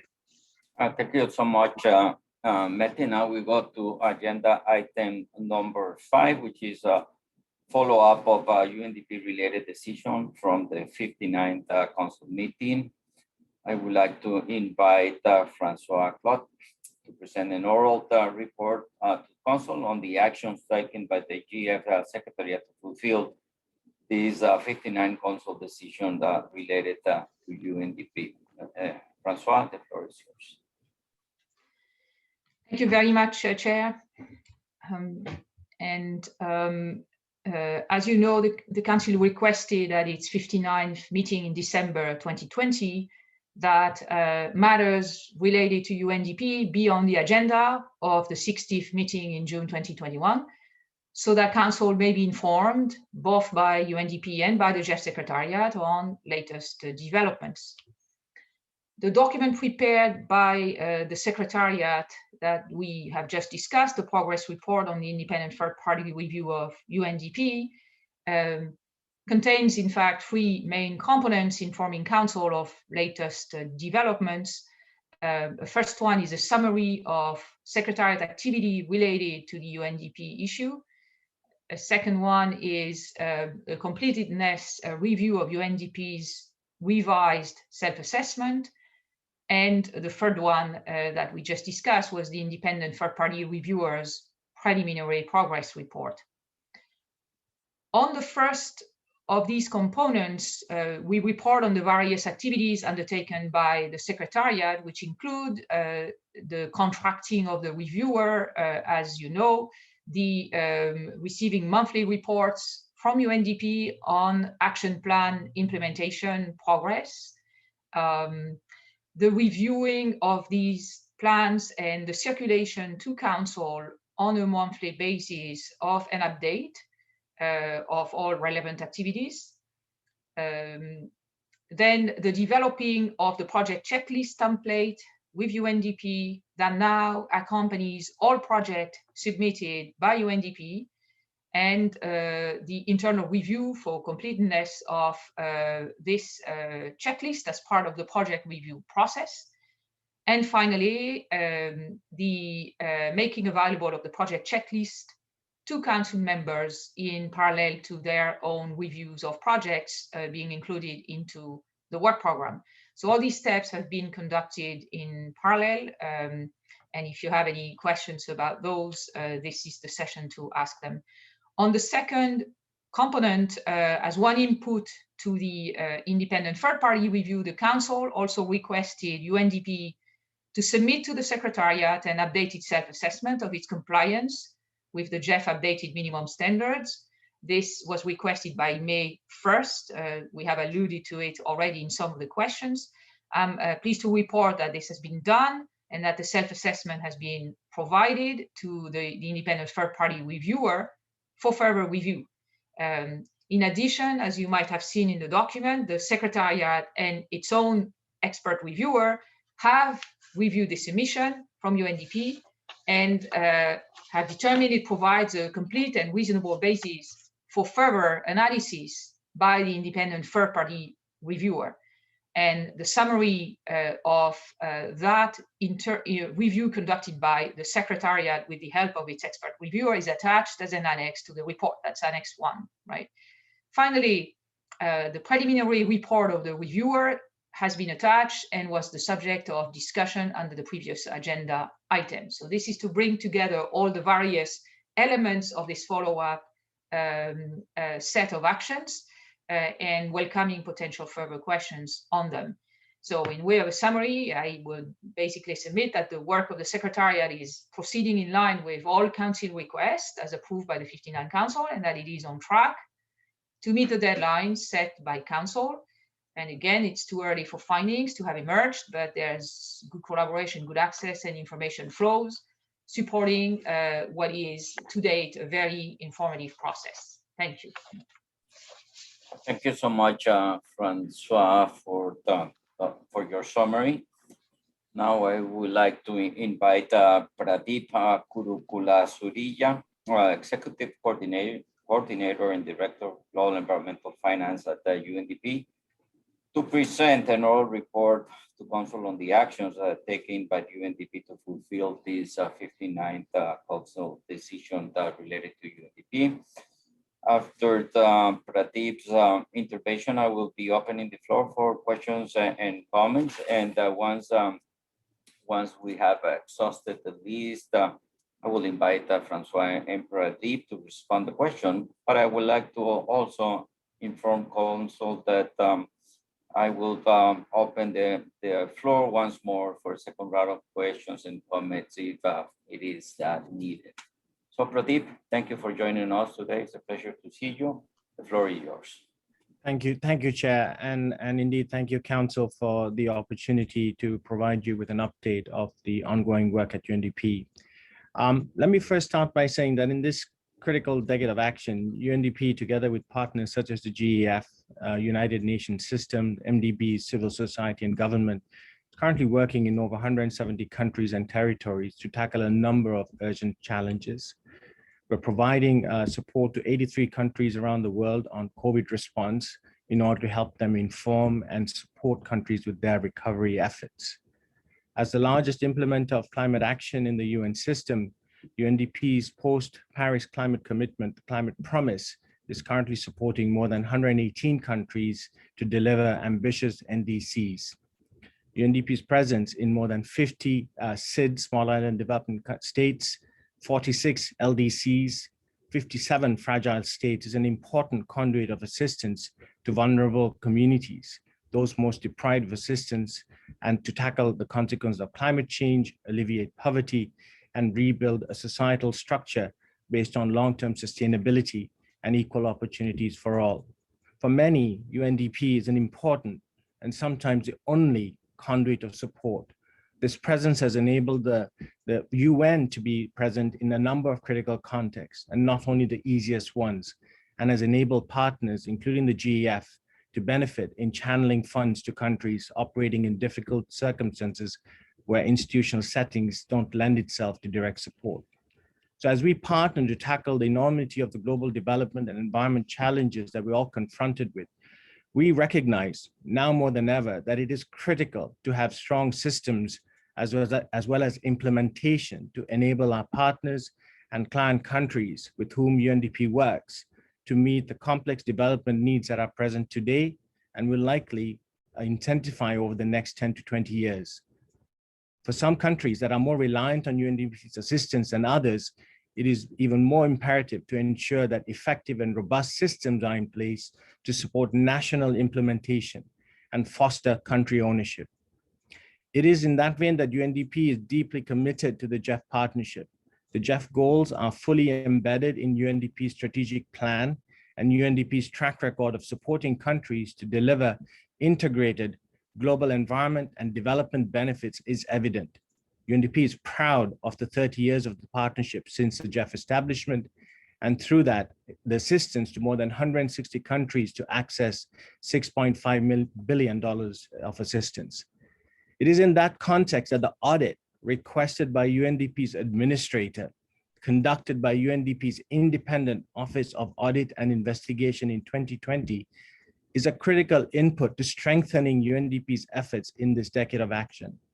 In line with our common recognition of the need for systemic solutions, the audit was the first of its kind in conducting a system-wide review of UNDP's management of GEF resources.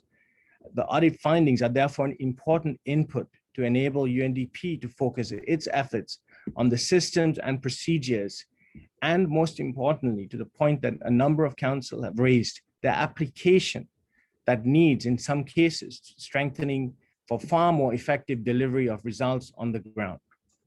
UNDP accepted OAI's findings, which are public and have been disclosed to all our major partners. Since 2020, UNDP has engaged in an all of UNDP effort at the most senior levels of the organization, from the global to the country level, to ensure that those recommendations are acted upon, and the identified issues are addressed, and we get to the root causes. Progressing in addressing the audit findings are encouraging.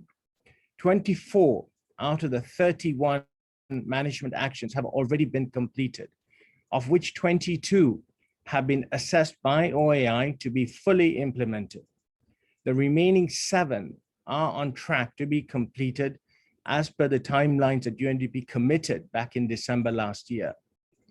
OAI has confirmed progress towards implementation of these audit recommendations in their first follow-up audit that was conducted between the 19th of April to 7th of May. And they have reported progress to UNDP's executive board last week. The report of their findings will be made public shortly.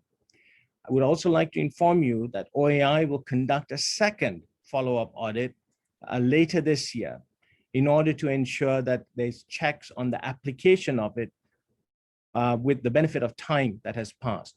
Right now, 6 months into the findings that were released back in December, it's a little too early to see whether these changes have fully stuck. And hence the follow-up, the second follow-up audit is going to be incredibly important. There's unprecedented level of senior management commitment to strengthen UNDP systems. Not only is this important for UNDP's partnership with the GEF, it is also a critical part of delivering UNDP's strategic plan, of meeting member state expectations of UNDP, and for countries that turn to UNDP to support them in meeting their environment and development challenges. Most importantly, for those of us who work at UNDP, this is absolutely vital. In that context, ongoing efforts to address and strengthen specific areas that need attention are being overseen by UNDP's executive group, which is chaired by the administrator, Mr. Achim Steiner, and the organization's performance group, chaired by our associate administrator, Ms. Usha Monari Rao. HQ-led efforts are matched by country-level change led by UNDP's resident representatives. It is important to recognize that this is a journey, and UNDP is fully committed to this journey's successful outcome. This is an all of UNDP and inter-bureau task team with representatives from senior management from all bureaus, the Bureau for Policy and Public Program Support, the regional bureaus, and the Bureau Management is working collaboratively to not only implement the various management actions, but to adopt new workflows and processes that will strengthen risk management. A new corporate performance unit, which is now fully staffed and operational, reporting directly to the UNDP administrator, has enhanced corporate oversight and ensures coordinated and synergetic responses across different units. UNDP is fully committed to full transparency, both within the organization and also externally. Transparency is the cornerstone of UNDP's work, which is recognized by the International Aid Transparency Initiative that has found UNDP, along with ADB and the World Bank, as among the best in the business. As previously alluded to by Sweden, the Center for Global Development ranks UNDP at number 7 in terms of performance across dimensions of aid quality across 49 of the largest bilateral and multilateral agencies. We take this very seriously and will continue to improve further. UNDP actions through open, transparent discussions with member states, GEF Council, bilateral partners who have reached out to us, the public disclosure of findings and steps that have been taken demonstrate that transparency. A public-facing website has enabled UNDP's partners to keep track abreast of developments. We're currently collaborating with the GEF reviewer, Mr. Graham Jocelyn, who is in direct and bilateral contact with senior management in UNDP and has access to both people and data that he needs. If Council believes this can be improved further, we look forward to suggestions. I'll be happy to have an executive session to go over some of the details with you at any time.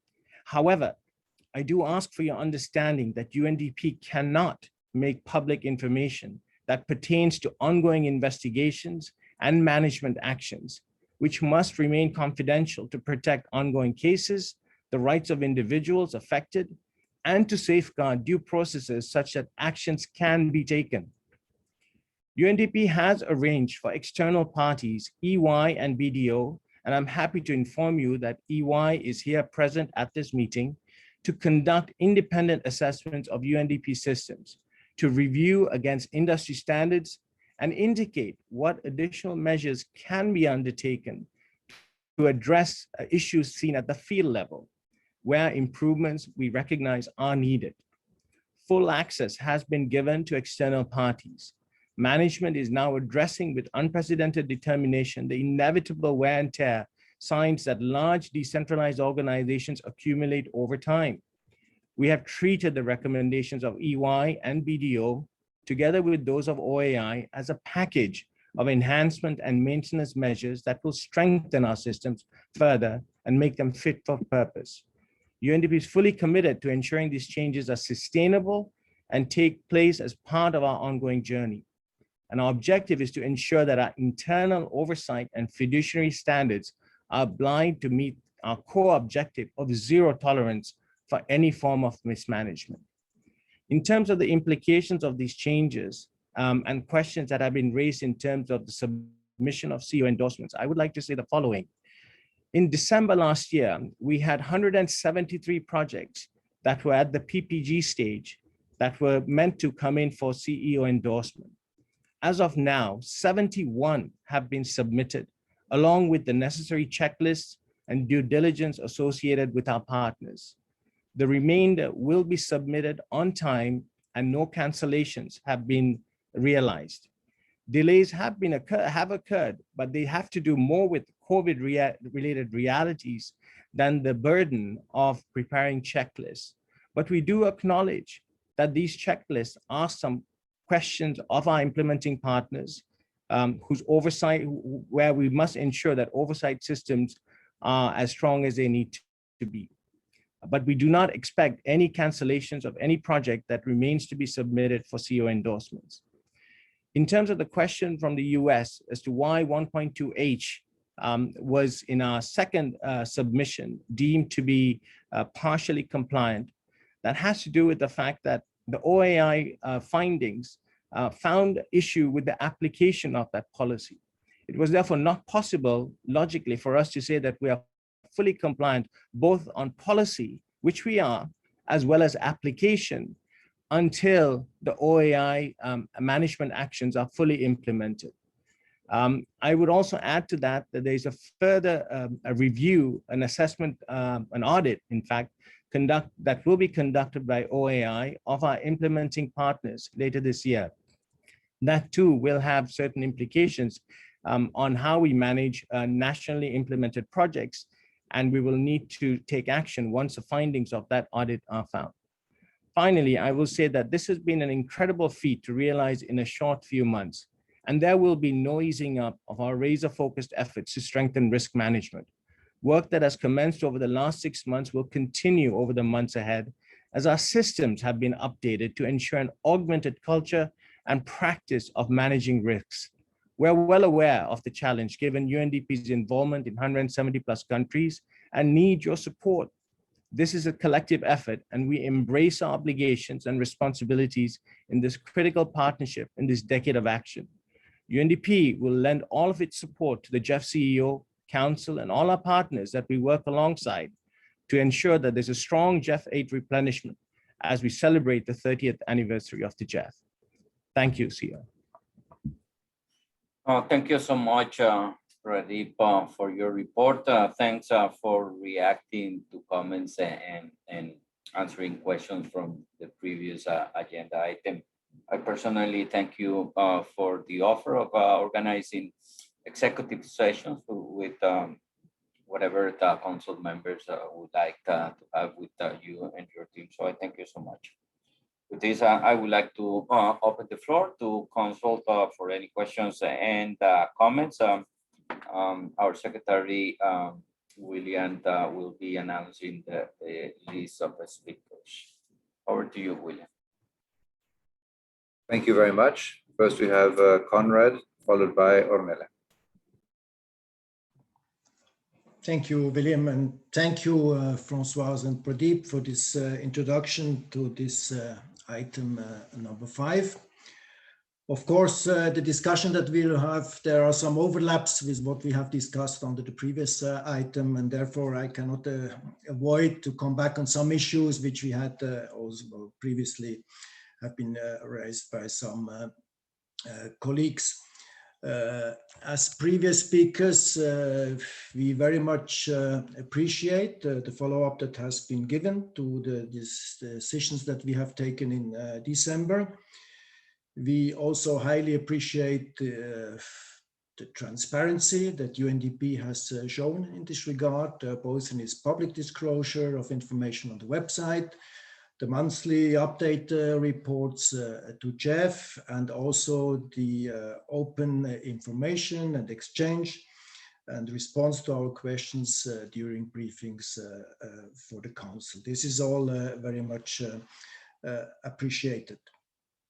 With regard to the checklist that has been drafted for UNDP projects in view of CEO endorsement, we also think that this is a very good, a very comprehensive and relevant checklist. It addresses the key issues.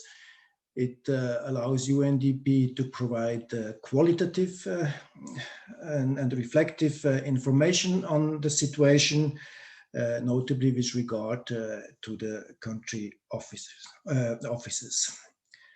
Nevertheless, having said all that, we would like to share some of our fundamental concerns with you. Switzerland, as you know, is also an important core contributor to UNDP, is looking at dysfunctionalities that have been revealed by the OIA report, not only as a matter of the GEF portfolio, but as an issue of UNDP itself. We consider these as systemic issues at UNDP, and this is also being discussed at the UNDP board, and we very much put attention to that it is being really also solved at the systemic level. Now, all the management actions that have been undertaken by UNDP in response to the OIA recommendations are certainly of high significance. And the rapid implementation of these management actions is a very good sign. However, all of these actions are mostly, to a large extent, of regulatory and procedural nature, but do not really address the questions related to management behavior and organizational culture at UNDP, nor do they address the question of operational limits, limits of operational capacities at UNDP. We think that unless the issue is being addressed under these aspects, it remains questionable to what extent the management actions being taken will really produce the real change on the ground that has also been advocated for by some other speakers in the previous item. Actually, the preliminary findings of the third-party review is very revealing in this regard, stating that the response that has been given by UNDP is unusual in its matter, in a way that recommendations have been accepted and that quick actions has been taken. It has also been considered as unusual that for the first time also that all the key players are being involved in the response to such questions within UNDP.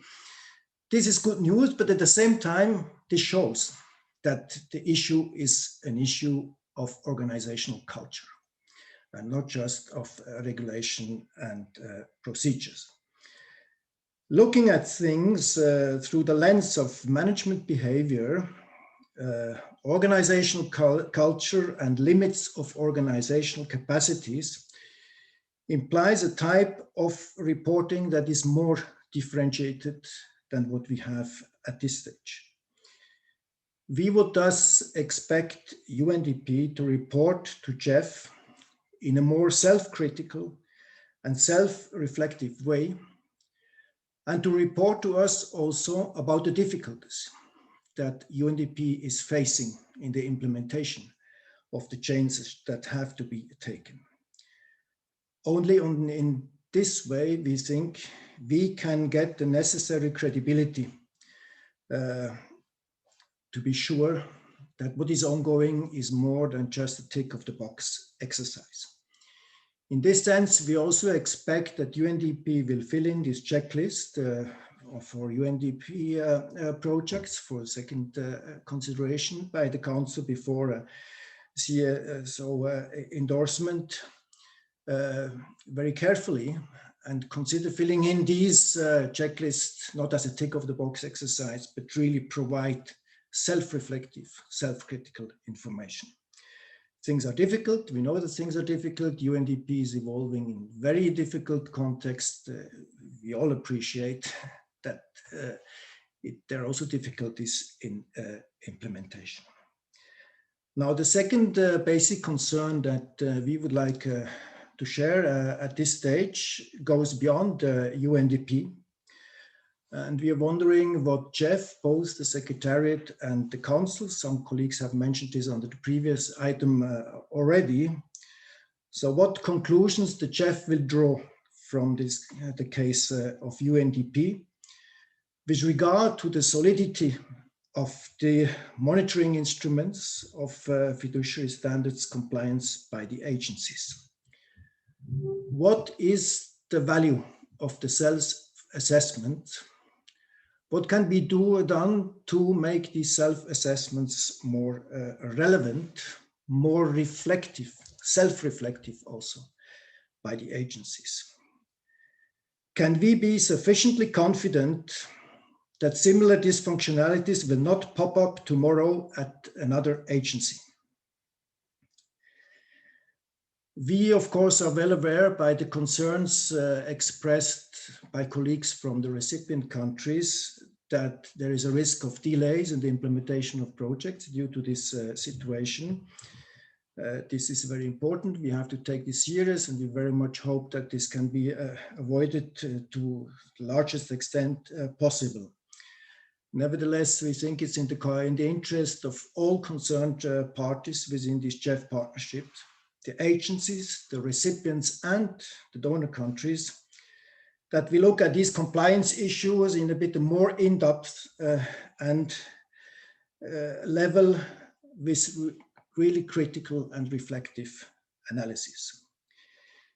It is, according to our understanding, a matter of credibility, both with regard to the final purpose of the GEF as such, as well as with regard to the taxpayers that allow us to contribute to this purpose. Please understand our statement and our concern as a positive one. We really want to send out a positive message. We do not want to do harm to UNDP. On the contrary, we want UNDP to succeed, as well as other agencies. We want them to succeed. Nevertheless, we consider it as our duty to be firm on these issues, to ask for more than just implementation of management action, in order to ensure that all those forces within UNDP that endeavor to bring about real change can count on the firmness of GEF. Thank you very much. Thank you very much. Ornella, followed by Sana. Ornella, you have the floor. Yes, thank you.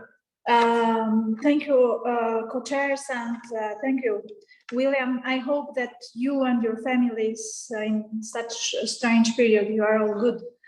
I fully agreed with Konrad, and I don't want to repeat, but I have only something to say. As Pradeep said, UNDP in small countries like mine, like the countries that I am representing, it's the only one, in such of them, it's the only one UN agency working for. And for this, you have the opportunity not only to use, and I'm not talking only for the using of GEF funds, but or GCF funds, but in the end, you have the opportunity to help the process of democracy and good governance in our countries. And for this, our governments, they have the UN agencies in our countries as a guarantee in our actions, in our policies, in our good governance. So, as you know, in small countries with big problems like mine, or the countries that I am representing here, it's a big corruption everywhere.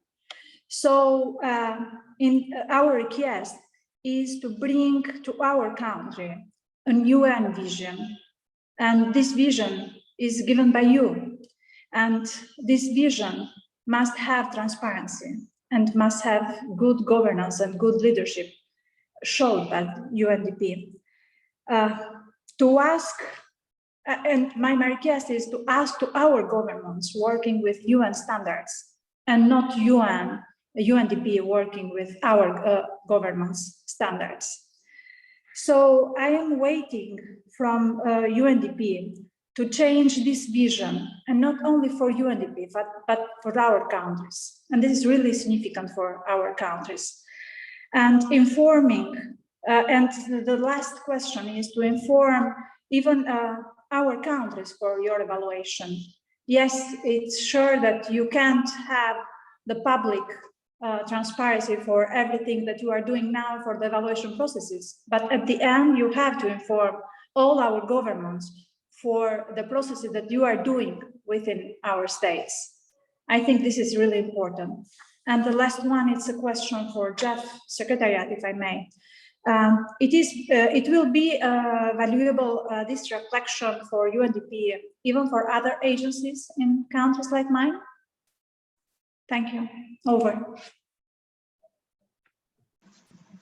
Thank you very much.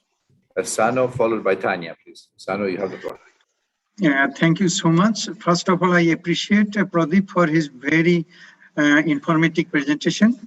UNDP presents more than 175 countries. This is very good. As a result, we understand the access to GEF resources from UNDP is the highest. So that is because of their structure. We are also happy to hear that 173 projects you are preparing and 71 projects have been submitted for endorsement.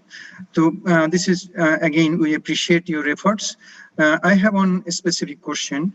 UNDP is one of the very good example of excellence. So taking this opportunity, we want to suggest to consider a meaningful stakeholder engagement for each UNDP projects in country level. We want to see like indigenous peoples where applicable, civil societies, not only the GEF CSO network, but also other CSO network, other CSOs, and the gender issues to sincerely consider. So if you can at least include like every project consultation, 2, 3 or 4, if you consider 4 CSOs, 2 from civil society network, 2 from others, and then 2 from indigenous peoples, and then you also consider the gender issues and do their pre-need assessment of capacity, because those people are from mainly most vulnerable areas. They may not have enough capacity to contribute significantly. So pre-assessment will help you to quantify what is their current level of capacity, and then they will be getting interested to get engaged. Once you do this one, then it will help us in many ways. Then GEF can see the level of gender mainstreaming in 175 countries. It will reflect from country level, you can reflect from regional level, you can reflect from global level. Currently, it is not happening. And the most important thing is if you can consider this 173 projects, economic analysis of gender mainstreaming in GEF investment for UNDP. So, because currently gender analysis, it is not enough. And in the report, it tells consider gender dimensions. It is it does not have any concrete message. So we want to see if we invest additional $1 for gender mainstreaming in the GEF investment, what is the return out of environmental benefits? How much it gives back? If it does not give back any benefit, then gender don't need to mainstream gender. So we have concrete study with CIF funded projects, with Asian Development Bank, and we can help you to come out with some mechanism. But I am strongly confident that UNDP itself has their own mechanism. So we want to see the economic analysis that you do for all your projects. Thank you very much. Thank you, Sano. Tanya, followed by Renato. Tanya, go ahead. Thank you very much, Mr. Co-Chair, and thank you, Francois and Pradeep, for your very good introductions. We very much appreciate all this information and the efforts and progress made so far. And it is very important to address all these questions properly and in a timely manner. And we very much support the important points made by Switzerland.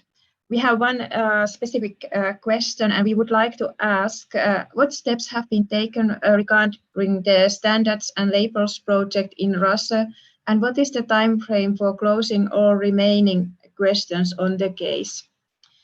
And we would also like to request to have this agenda item again at the 61st Council meeting. Thank you very much.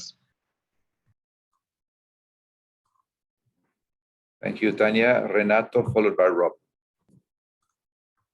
Thank you, William, and thank you, the UNDP representative, for his introduction. If I may, I'd just like to go back a little bit and support the remarks made by previously by my colleague from the Caribbean constituency on the concentration of some agencies in the participation of GEF projects and resources, and particularly by UNDP. Just to highlight that the fact that UNDP being highly participative in GEF funds is a consequence of the decision taken by countries as a selection of agencies, and this is a country prerogative, and therefore an action of country ownership. So in this regard, the issues of concentration must not be considered a condition to allocate future fundings, especially during GEF aid negotiations. Otherwise, country ownership might be undermined. Alternatively, action should be taken to strengthen the role and the capacity of operational focal points to allow them to take the best decision to select these agencies. Thank you very much. Over to you. Thank you, Renato. Rob, followed by Tom.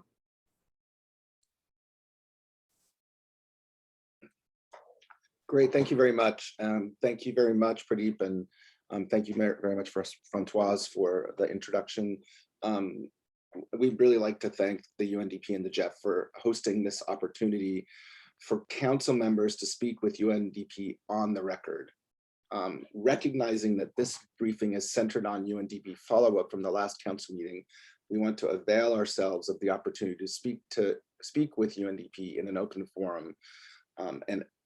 And we have a few questions related to pertaining to the Russian standards and labels energy efficiency project. The independent review of the OA performance audit and the standards and labels project was released in February and found that while UNDP may have sound policies, those sound policies have not been adequately deployed, reinforced, or implemented by UND personnel. Some actions have been taken to address these concerns. We're very interested in UNDP pursuing the full suite of actions necessary to address the institutional culture that allowed individuals to, quote, game the relatively weak system of government, to quote the review. In particular, we noted that this independent review recommended follow-up investigations of several people who worked on the project and who remain employed with UNDP. We understand that in response to this recommendation, UNDP has established a Management Accountability Review Panel, or MARP, to determine the individual accountabilities of staff for management and oversight on this project. We further understand that their work concluded in March and that UNDP will provide a full briefing to the UNEP board members later this month. We we suspect that this, or UNDP board members later this month, we suspect that this process, its outcomes, and how they relate to other and ongoing management responses related to UNDP GEF project would be of broad interest to the GEF Council. We would request that the UNDP brief the GEF Council on the MARC process at some date later this summer. We understand, as we understand for confidentiality reasons, that UNDP cannot release specific names or specific personnel actions in such a briefing. We, however, have some questions that should not raise confidential concerns, including, has UNDP made personnel changes in response to MARP accountability concerns? Are any employees under further investigation for wrongdoing? When were the last associated with management or oversight of GEF projects? And finally, how are the MARC recommendations shaping the UNDP GEF governance and accountability process? We hope this briefing will help UNDP demonstrate to GEF Council members that UNDP takes seriously the potential misconduct related to the Standards and Labels project and is willing and able to take personal actions if warranted. We appreciate the actions taken on these serious concerns and look forward to working together to improve the reliability and stewardship of the GEF. Also, I just want to associate myself, I want to associate with the comments, some earlier comments from today, and especially the comments from Switzerland. Thank you very much. Over.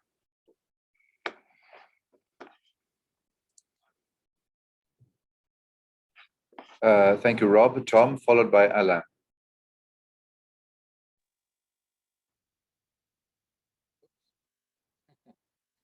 Playing with technology. Thank you, Pradeep, for the very informative presentation.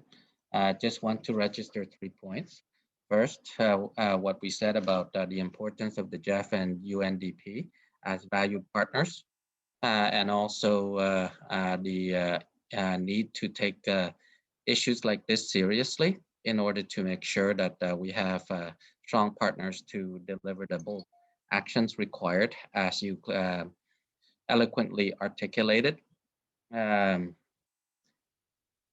one point that you made, and that our Caribbean colleagues, Albanian colleagues, and so on, so forth have said, is that UNDP is the partner in 50 SIDS, in 46 least developed countries, in 57 fragile states. And we're all here because we want to serve people. And so this is not about a question about us versus them and so on and so forth. It is about all of us being together to make absolutely sure that we take the tough issues and then address them in a timely and transparent and effective manner. That's the second point.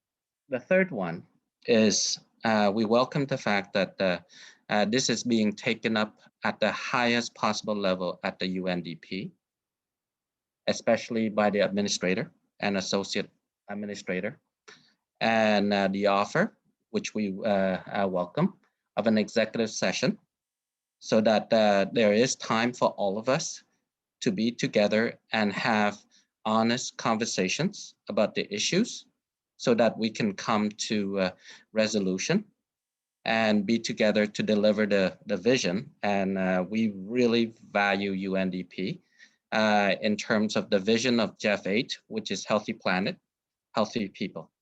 So thank you very much. Thank you, Alain, followed by Lisa. Thank you very much.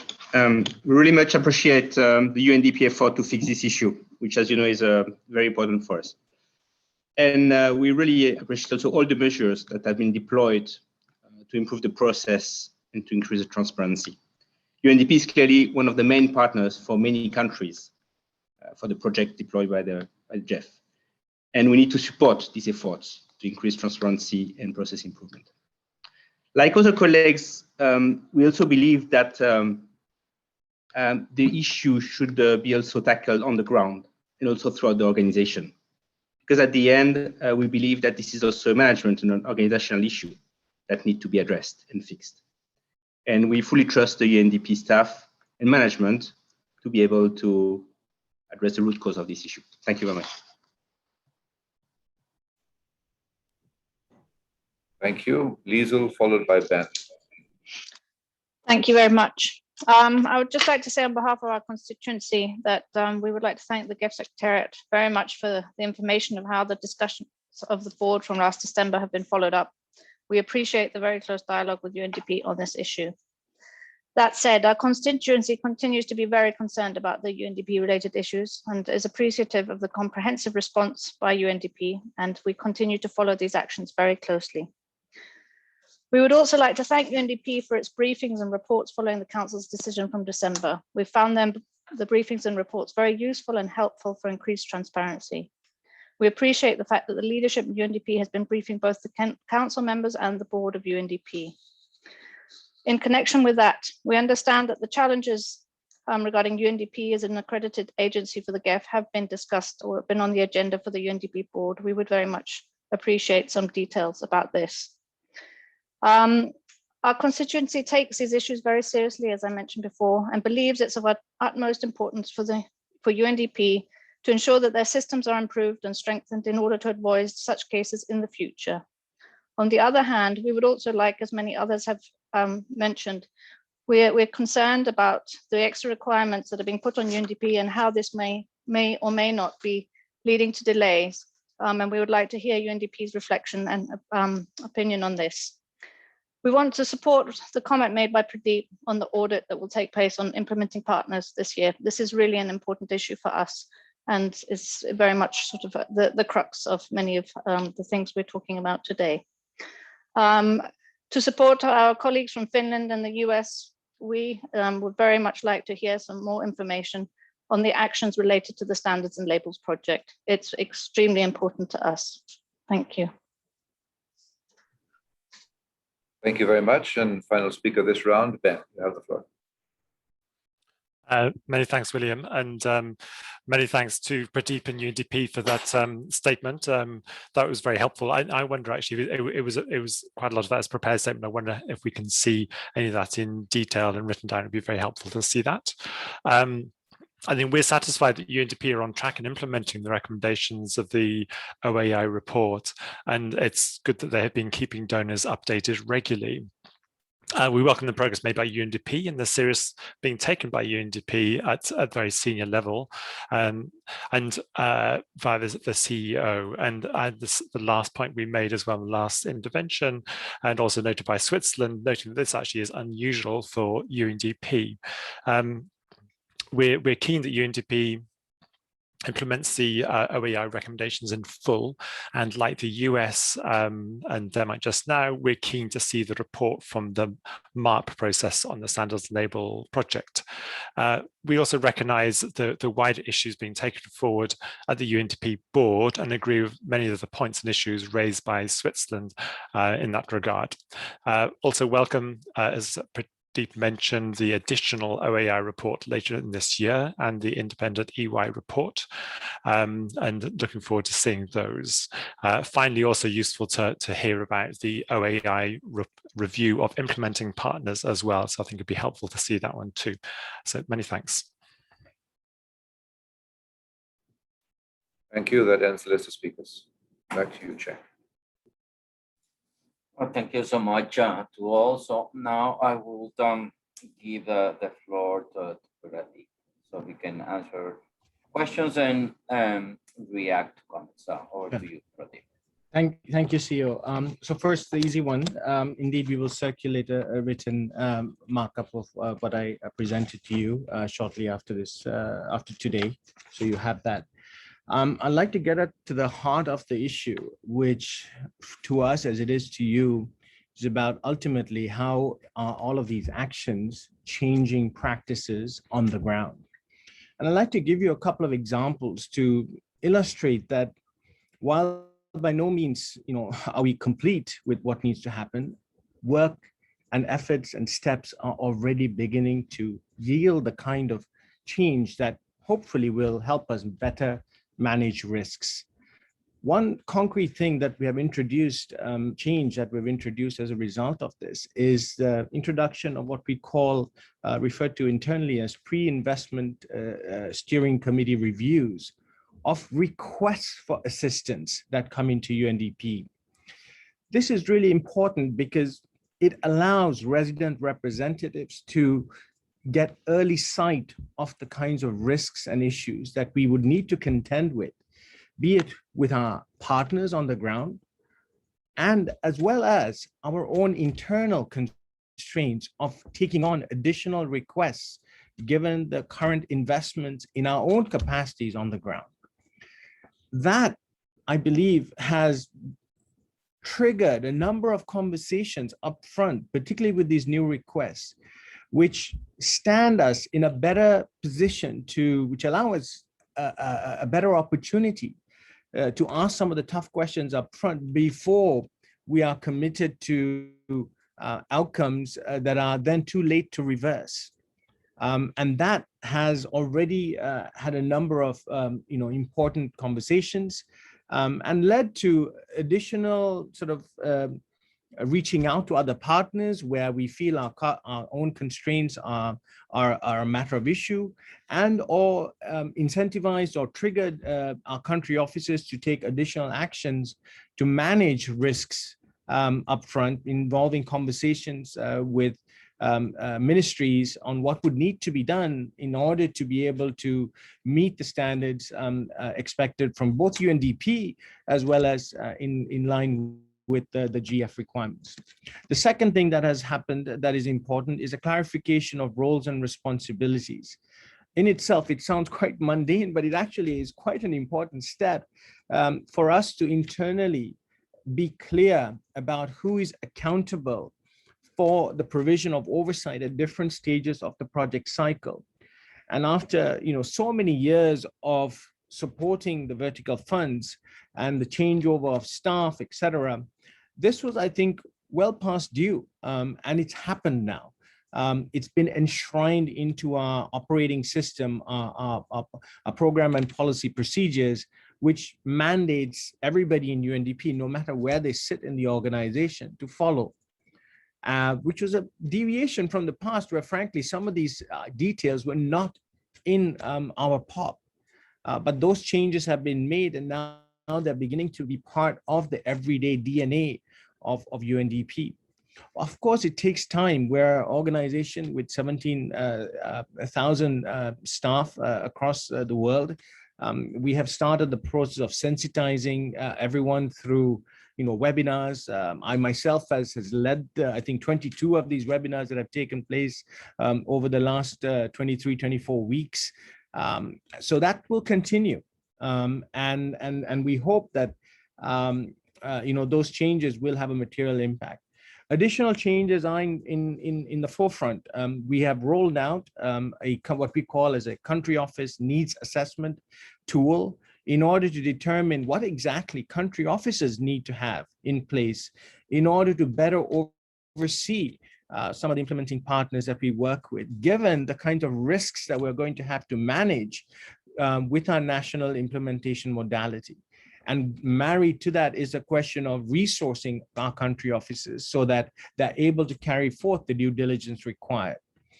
So that has triggered a conversation about how we can better organize ourselves in order to ensure that our due diligence systems are what they need to be, that our implementing partners are able to build up their capacity to be able to perform the functions according to the required standards, and so on and so forth. So those are some immediate steps that have already taken place, and we're beginning to see the application across some of the projects that indeed that will come before council very, very, very soon.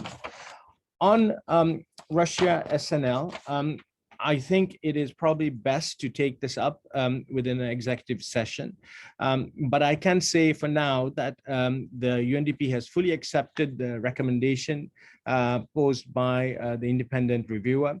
And following this the issuance of the report, the Accountability Review Panel has been established to determine potential individual accountability, evidence of misappropriation, as well as recommendations for corporate action.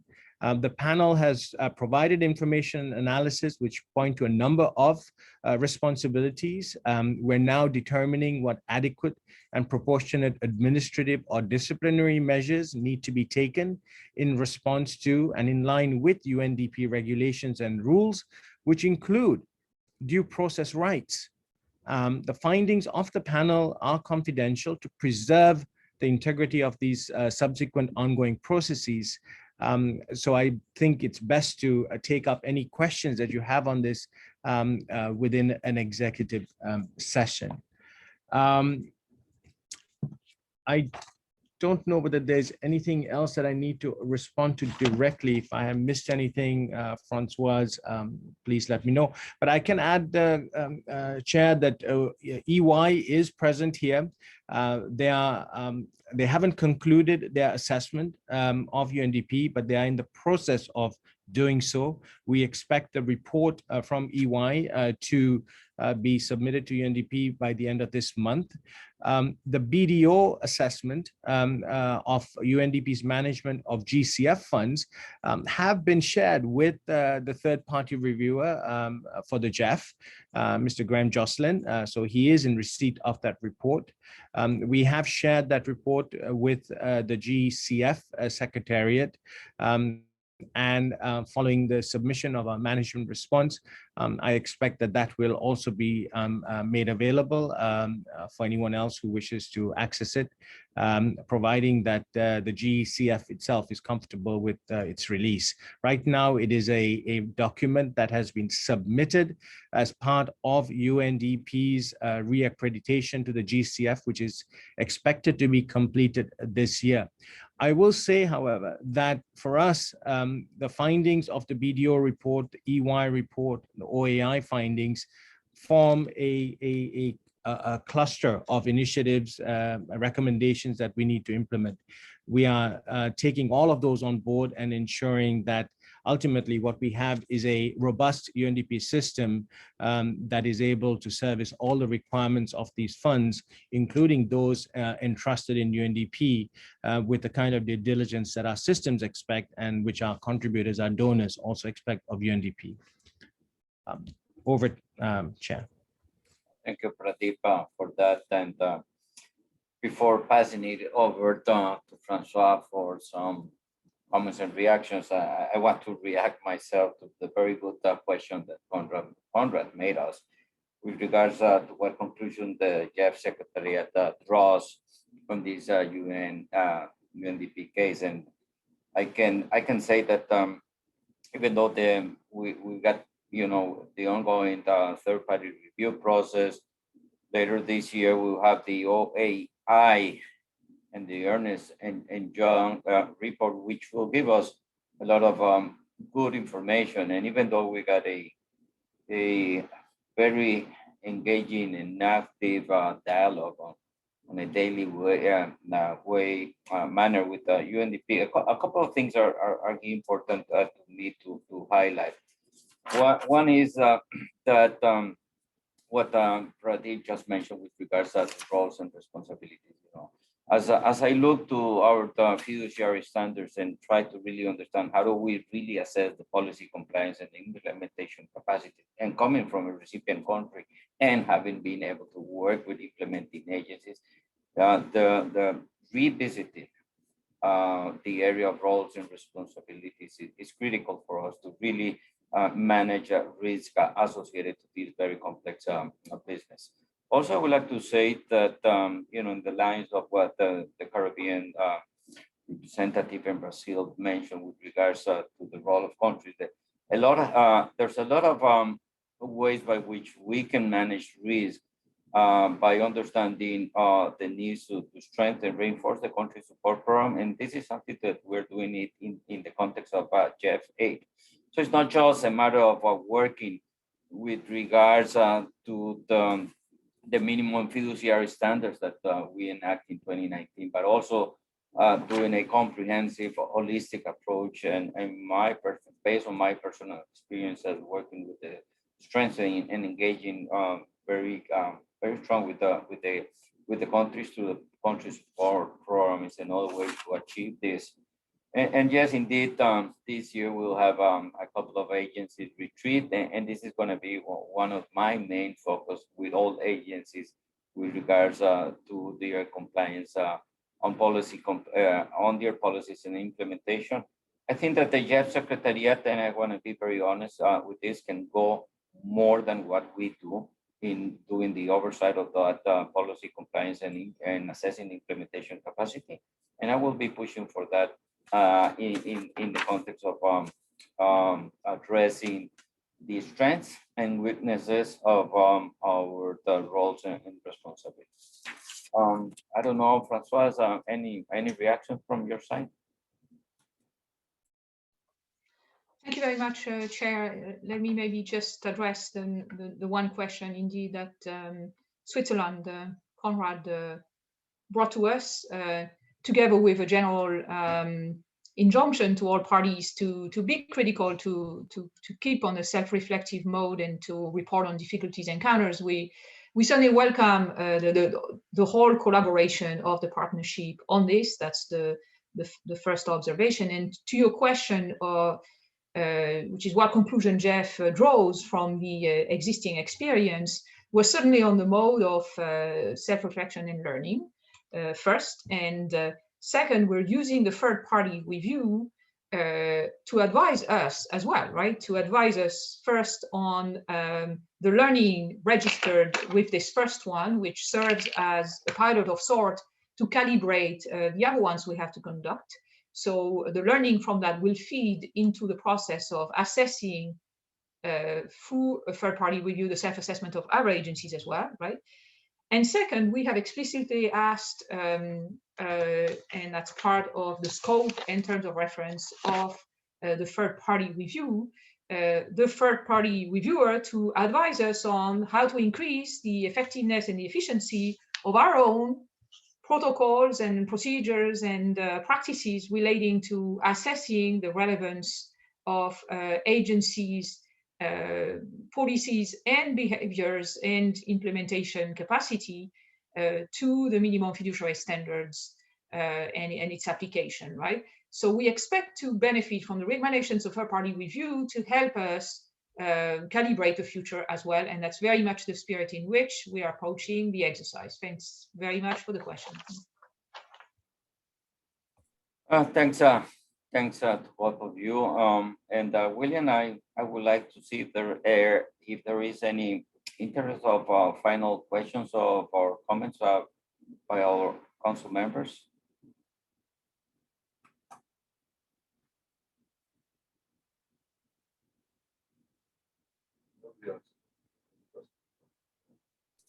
Nobody else has requested the floor. Thank you.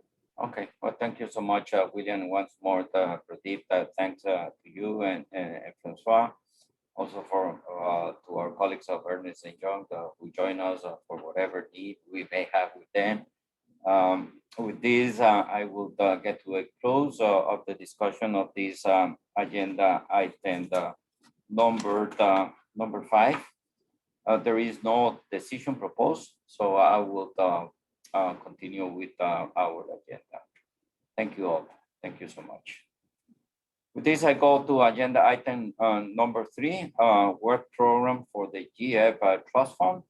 I would like to invite Mr. Gustavo Fonseca to introduce document GEF/C60/03, which outlines the important aspects of the proposed work program, including programming trends in the GEF, resources related to focal area strategies and objectives, distribution by regions and GEF agencies, and highlights of innovative element inherent in the programs and projects. Gustavo, welcome. Good morning. The floor is yours.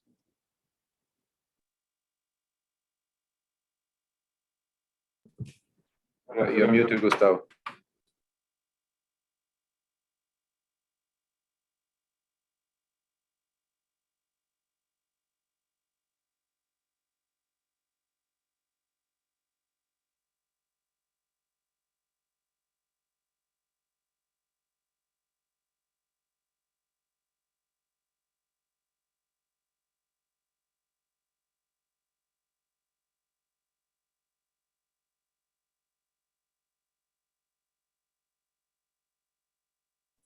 Just a second, Gustavo. Nico's helping here over in our end, so you can be able to. We would.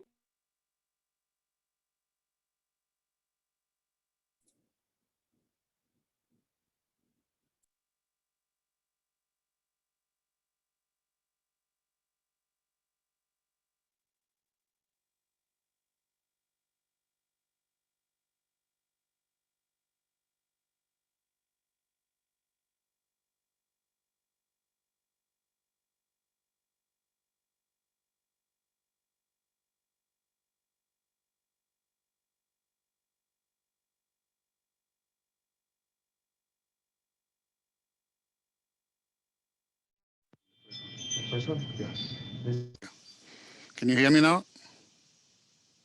Perfect. Oh. Carry on. Carry on. Thanks. Thanks. So sorry for this. There was some glitch that was working before. I'll try again now to share my my presentation. And apologies for the mishap.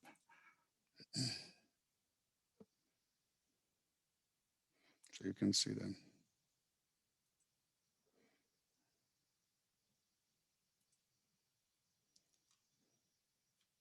So I have to change it.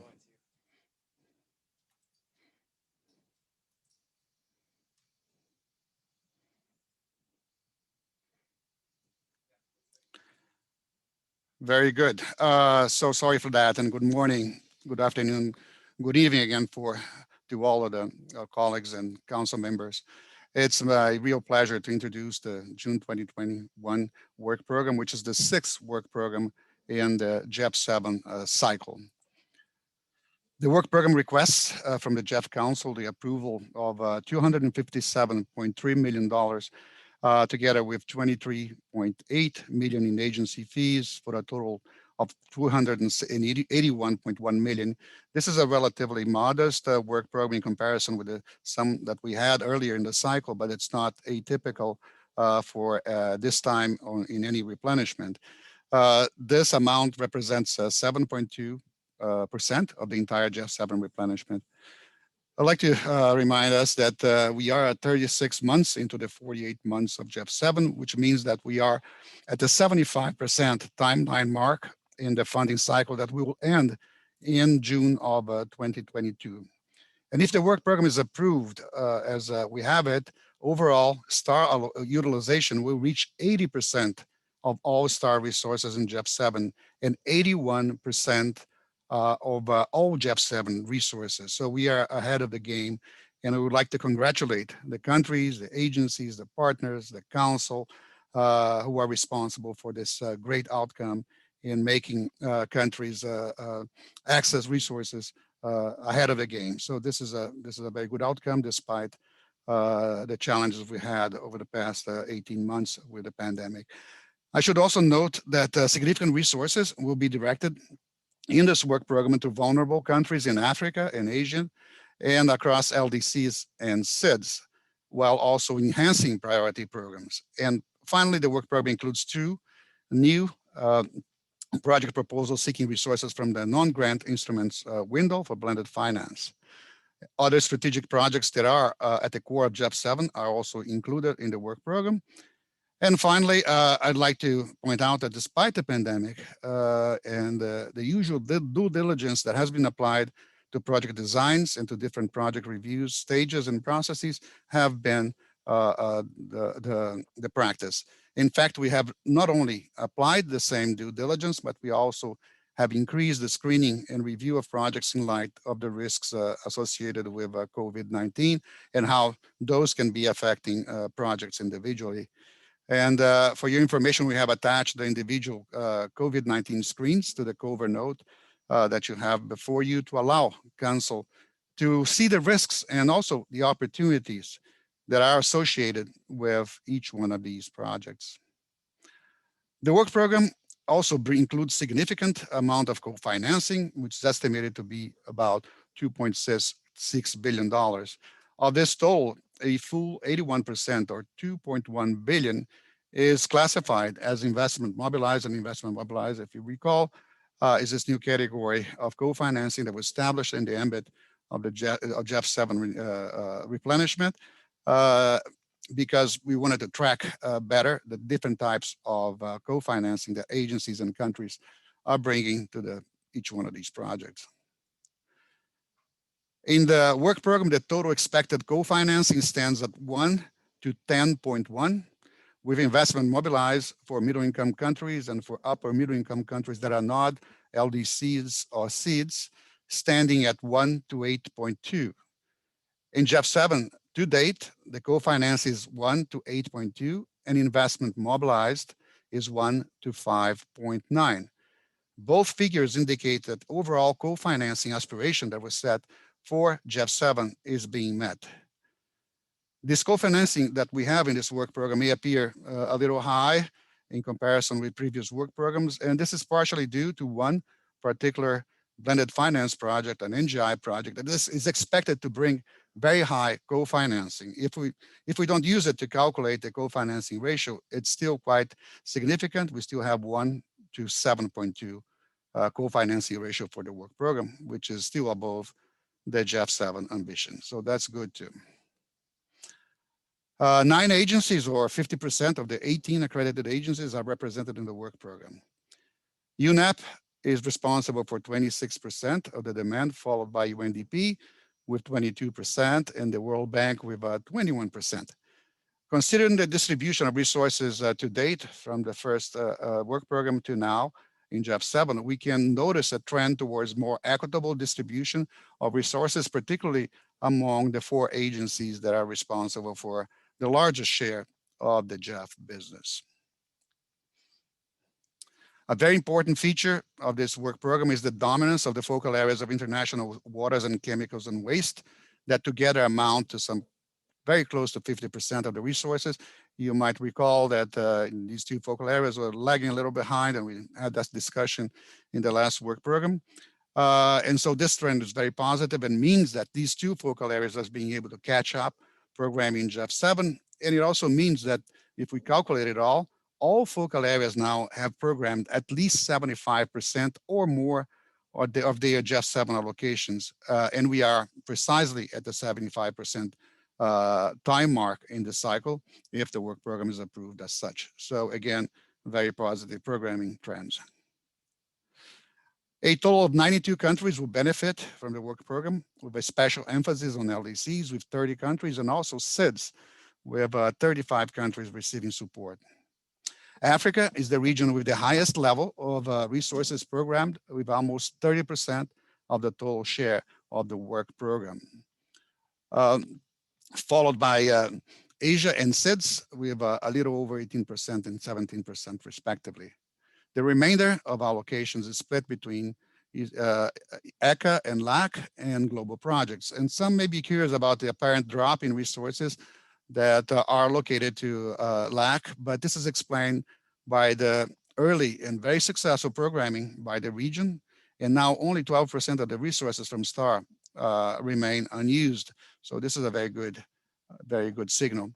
And finally, the NGI window is requesting $14.4 million, or a little over 5% of the entire work program.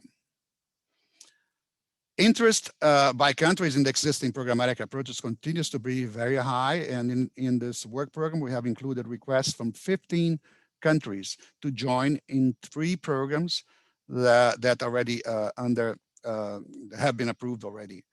And we have offered to the Council addenda to these programs to allow that to happen. The first of these programs is the Gold Plus program to remove mercury from artisanal and small-scale gold mining, which is adding 7 countries to the program, many of them in Africa. Likewise, the Africa Mini Grids program to improve access to renewable energy in Africa will be adding 5 new countries from the continent. And finally, the Islands program on chemicals and waste in SIDS countries will be adding 3 countries also from Africa. So as we can see, there's quite a lot of representation in programmatic approaches of LDCs and SIDS. The NGI program is represented by 2 projects. These projects were selected as a part of the 4th call for proposals that were launched in early 2021. 5 proposals requesting total financing of $71 million were evaluated by the Secretariat and by our advisory council of experts in finance.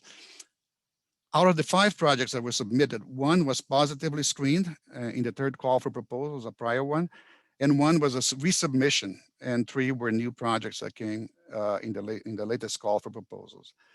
The selected 2 projects are particularly relevant in that they seek to promote innovative solutions to private sector recipients to ensure a green and blue recovery.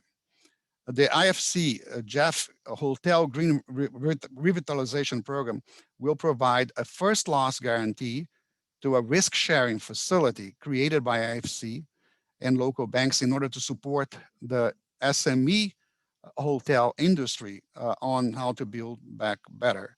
The second project, which is the name of the fund CRAFT, it stands for Climate Resilience and Adaptation Finance and Technology Transfer Facility, will invest in technologies that deliver simultaneously climate resilience solutions and also innovative, scalable, enterprise-driven climate change mitigation and sustainable land use solutions.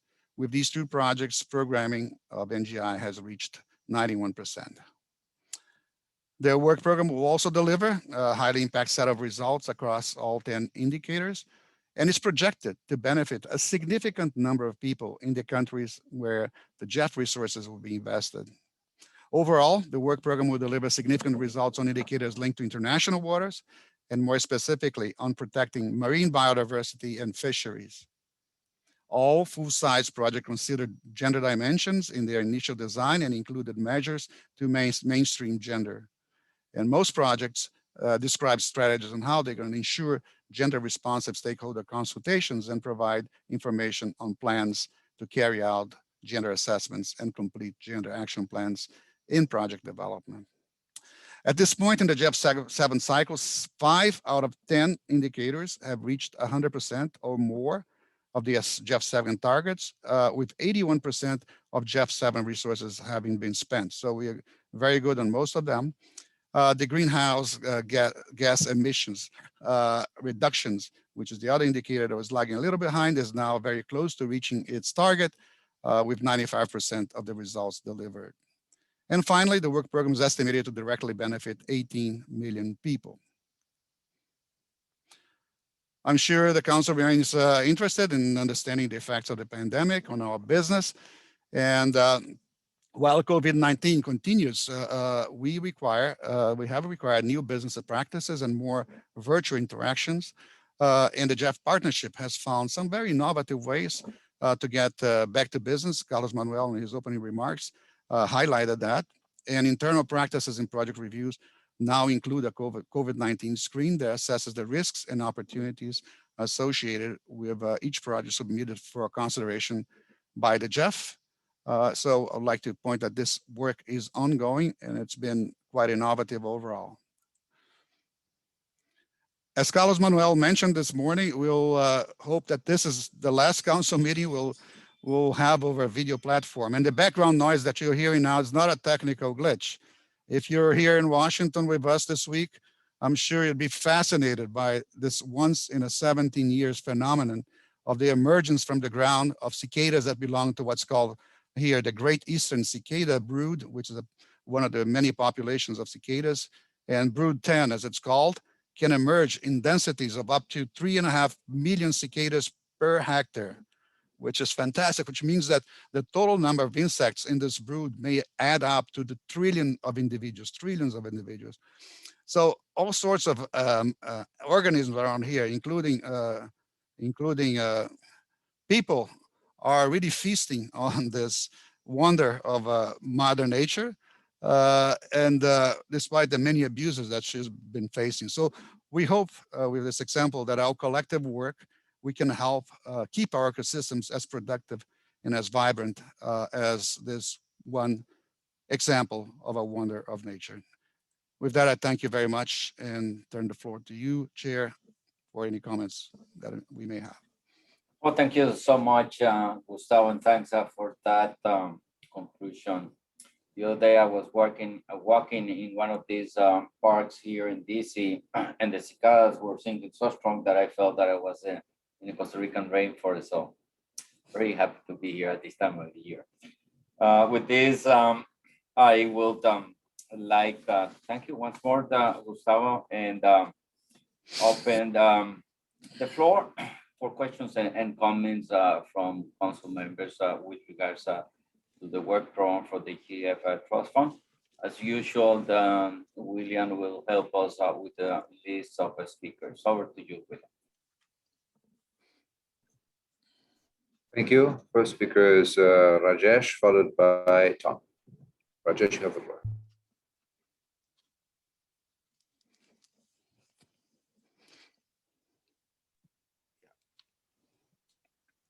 Thank you. Thank you very much for this opportunity to share the views of our constituency on the 6th GEF 7 work program.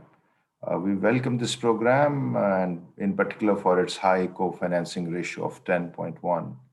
We commend the GEF for the excellent progress on all programming fronts, with 81% of total resources now being programmed in GEF 7. We appreciate that GEF has been staying ahead of the game despite the pandemic. We also support the 2 projects that have been selected under the non-grant instruments. We believe both are extremely important and timely.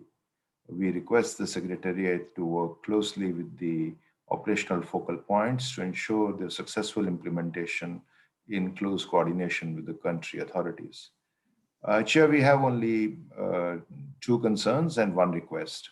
First, we note that 3 GEF agencies have a share of almost 70% in this work program, and the remaining 30% is covered by another 6 GEF agencies. Clearly, we can do better distribution among all the implementation agencies.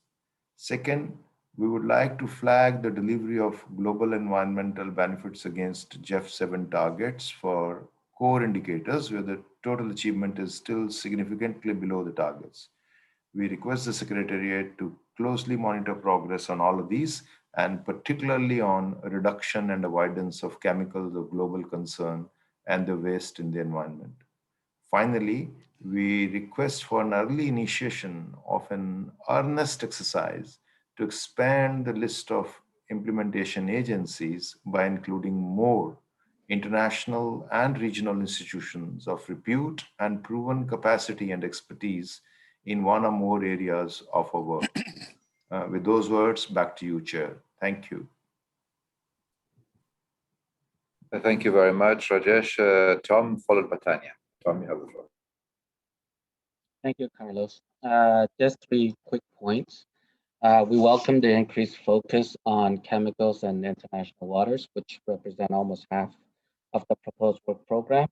We appreciate the work of the Secretariat in bringing forward projects from numerous partners. We for a more balanced portfolio. We see UNEP and World Bank Group stepping up in order to deliver this work program. We continue to support the attention paid to those who need us the most, the SIDS, LDC, and also the efforts on the partnerships with through the non-grant program and the small grants program. We look forward to hopefully some sort of like session, technical session, to learn more about the blended finance partnership that Gustavo was talking about with the IFC, because we need innovation, we need partnerships to deliver the bold vision ahead of us. Thank you. Thank you. Tanya, followed by Renato. Tanya, you have the floor.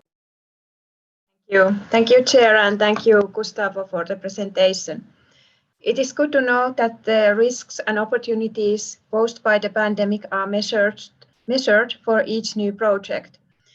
Our constituency also welcomes that special attention is given to projects that can contribute to a resilient green and blue recovery.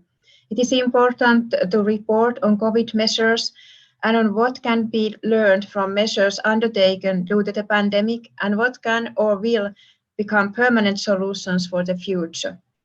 Our constituency supports the proposed distribution of funding both per focal area and region. We also welcome that the highest proportion of funding is directed to Africa and the share assigned to LDCs and SIDS. Regarding the chemicals and waste focal area, we appreciate the stand-alone project for the Philippines, addressing synergistically the work of both the Stockholm and Minamata Conventions by reducing the use of POPs and mercury. We also look forward to the results and lessons learned in terms of coordination and co-financing from the Lebanon project, where the GEF funding will be accompanied by a World Bank lending package for the country, and the project will also coordinate with the EBRD and UNEP Med program. In terms of results and impact, we appreciate the good progress on most indicators, but would like to know the reason for weaker performance on terrestrial protected areas and for chemicals and waste indicator 10 on reduction and avoidance of POPs, and what measures will be taken in the coming work programs to improve performance. And in this connection, I wish to mention and welcome the comprehensive progress report on the GEF gender implementation strategy. We note with satisfaction that gender analyses are well included in the project development, and the majority of projects contribute to gender results. However, we are concerned that socio-economic benefits for women have been addressed much less and would like to see a stronger focus on that. We continue to emphasize the importance of sex disaggregated and gender-sensitive indicators. Thank you very much. Thank you, Renato, followed by Anna. Renato, you have the floor. Thank you, William, and thank you, Gustavo, for your presentation. On behalf of the constituency of Brazil, Colombia, and Ecuador, we'd like to commend the Secretariat for bringing together this work plan. There is a positive focus on international waters and chemicals and waste focal areas, while raising the participation of climate change focal areas that has been lagging behind in previous work programs. We noted with concern, however, a decrease in the participation of Latin American Caribbean in it, from the 21% of the resources in the 57th GEF Council Working Program to 8.2% in this work program. I understand, Gustavo, that you have already explained about the status of resources of this work program, but we noted that there is a trend in decreasing the resources from Latin American Caribbean since the 27th GEF Council work program. So we'd like to suggest clarification on this. Thank you. Back to you.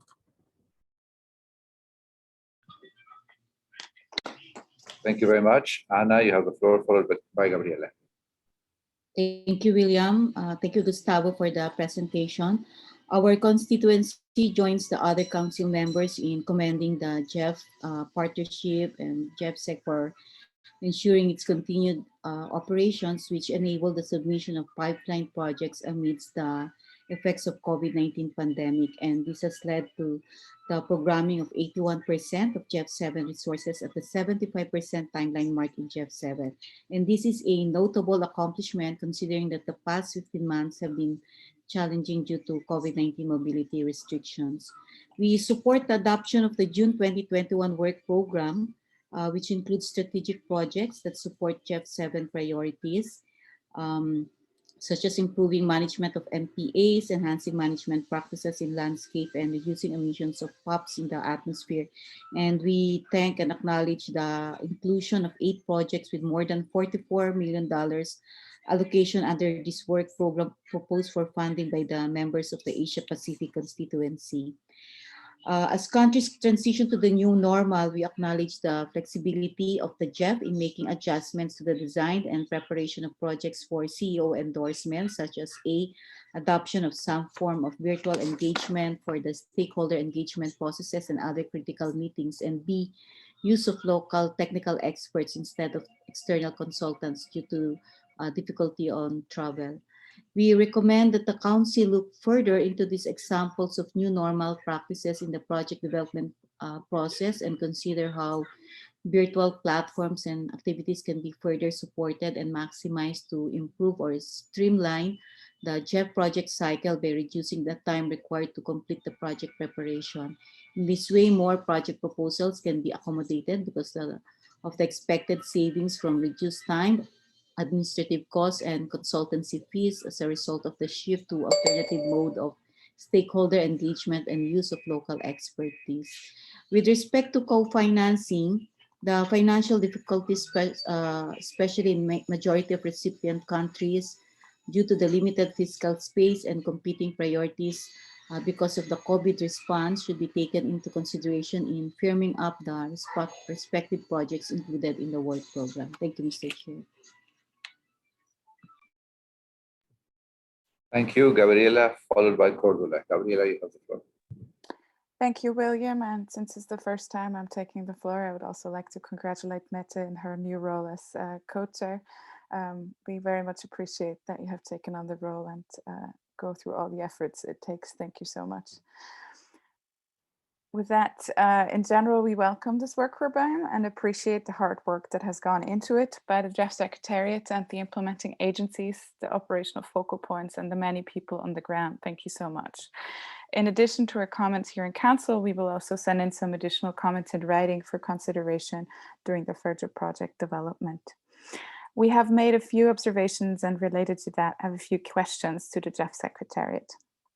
We see that there's an underperformance similar to others that have already spoken of the chemicals and waste focal area with regards to the target indicators, and I want to know if there's any chance that we can still meet the targets for GEF 7 related to the Stockholm Convention, and whether you have a pipeline of projects with potential high impacts in this area on which you could focus for the last work program of GEF 7. Then we have also, like others, observed that there seems to be an overperformance for GEF 7 related to sustainable use in the area of biodiversity for GEF 7. That's encouraging, but then there's an underperformance related to the protected areas.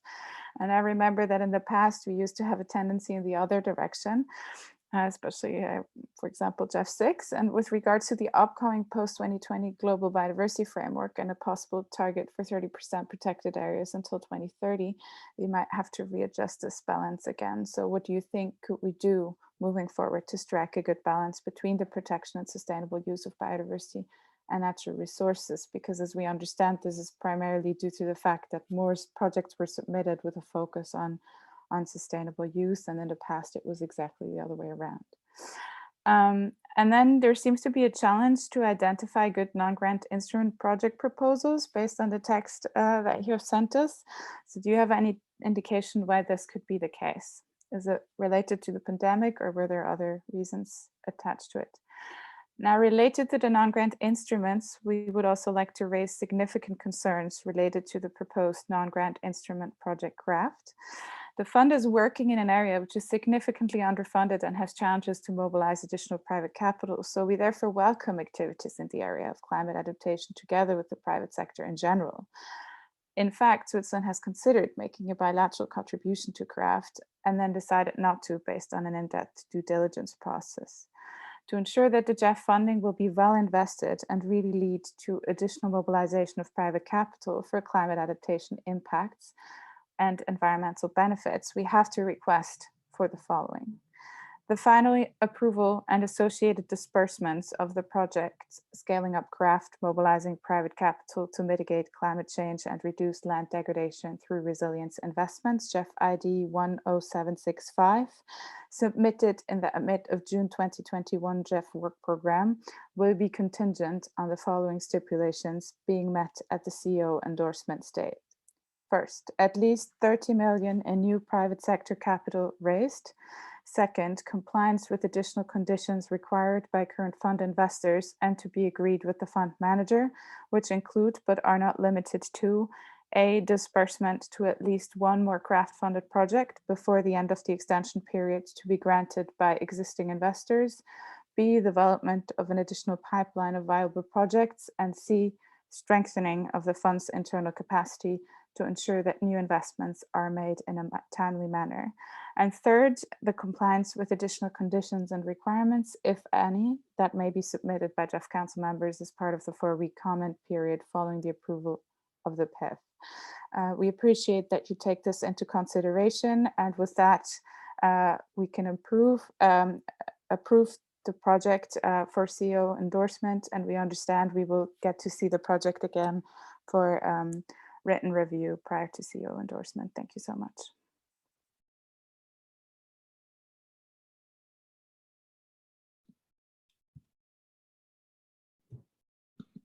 Thank you.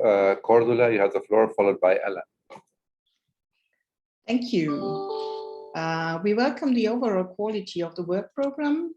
Projects are generally well aligned with national circumstances and focal area objectives. Further, we welcome the strong focus on SIDS, LDCs, and Africa. We also welcome the high level of co-financing that has been achieved with a ratio of 1:10. And we specifically welcome the high share of co-financing from the private sector and encourage the GEF to continue seeking high participation and co-financing by private sector entities. Regarding the indicators reached until now of the GEF 7 period, we applaud that the multiple indicators have already been surpassed. And however, we are a bit concerned that some indicators, especially in the chemicals areas and sustainable landscape, are only at 50% or below 50% of achievement levels, given the advancement of the GEF 7 as to date. And we would be interested in learning what the GEF Secretariat will do to ensure the achievement of these indicators. We also welcome that local expertise, like my colleague from the Philippines, that local expertise has been more involved as consultant couldn't travel, and we hope that this high participation will have continued impact beyond the pandemic. We also highly appreciate the focus on blue and green recovery, as well as nature-based solutions as a measure to mitigate further pandemics. There are 3 projects in the program for which we would ask the Secretariat to present these projects back to us 4 weeks before CEO endorsement. One is the one with GEF ID 10586, Integrated Management of Protected Areas in Arid Regions of Mauritania. The second is the one with the GEF ID 10797, the Sustainable Groundwater Management in SADC member states project. And the third is the one Gabriela just mentioned, the CRAFT project. In the first 2 projects, we generally agree with the overall objectives and approach, but found substantial institutional challenges and highly unstable political situations. With the third one, we generally agree with its objectives and approach, like Switzerland, but we would like to see evidence that the investment pipeline will be executed before further capital is committed to the fund, and we therefore support the points and conditions raised by Gabriela. As always, we will send more comments on other projects in written form within the time period foreseen for this. Thank you. Thank you very much, Alain, followed by Rob. Alain, you have the This is Stéphanie. Je vais m'exprimer en français. Alors d'abord, nous remercions le secrétariat pour ce nouveau work programme ambitieux et prenant en compte le contexte Covid. Nous apprécions qu'il couvre bien l'Afrique, les SIDS. Nous apprécions qu'il rejoigne notre intérêt général sur les eaux internationales et les questions d'océan, notamment les questions de Blue Economy. D'ailleurs, pour information, le projet Blue IFIN est cofinancé par le FEFEM. Toutefois, comme pour d'autres chaises, nous constatons que 3 des 10 core indicators du FEM7 sont en retrait alors que nous approchons plus de 80% de l'utilisation des ressources de GEF 7. Et nous nous joignons aux questions précédentes sur les moyens d'adresser ce déséquilibre. Nous soumettrons bien sûr des commentaires écrits sur les projets, mais nous souhaiterions déjà partager quelques éléments transversaux qui nous semblent devoir être pris en compte au cours de l'instruction des projets et des programmes par le secrétariat, par les Implementing Agencies et par les Executing Agencies. D'abord, des efforts de coordination doivent être faits pour s'assurer de la bonne articulation de certains projets et programmes du GEF avec les nombreuses autres initiatives existantes sur le même sujet, par exemple sur le programme des mini-grids ou sur les 2 projets présentés dans ce work programme, Blue IFIN et ProCarib+. Deuxièmement, nous pensons que les activités concrètes sur le terrain, mais aussi les concepts des projets eux-mêmes méritent dans certains cas d'être précisés avant l'endorsement ou l'approval par le CEO.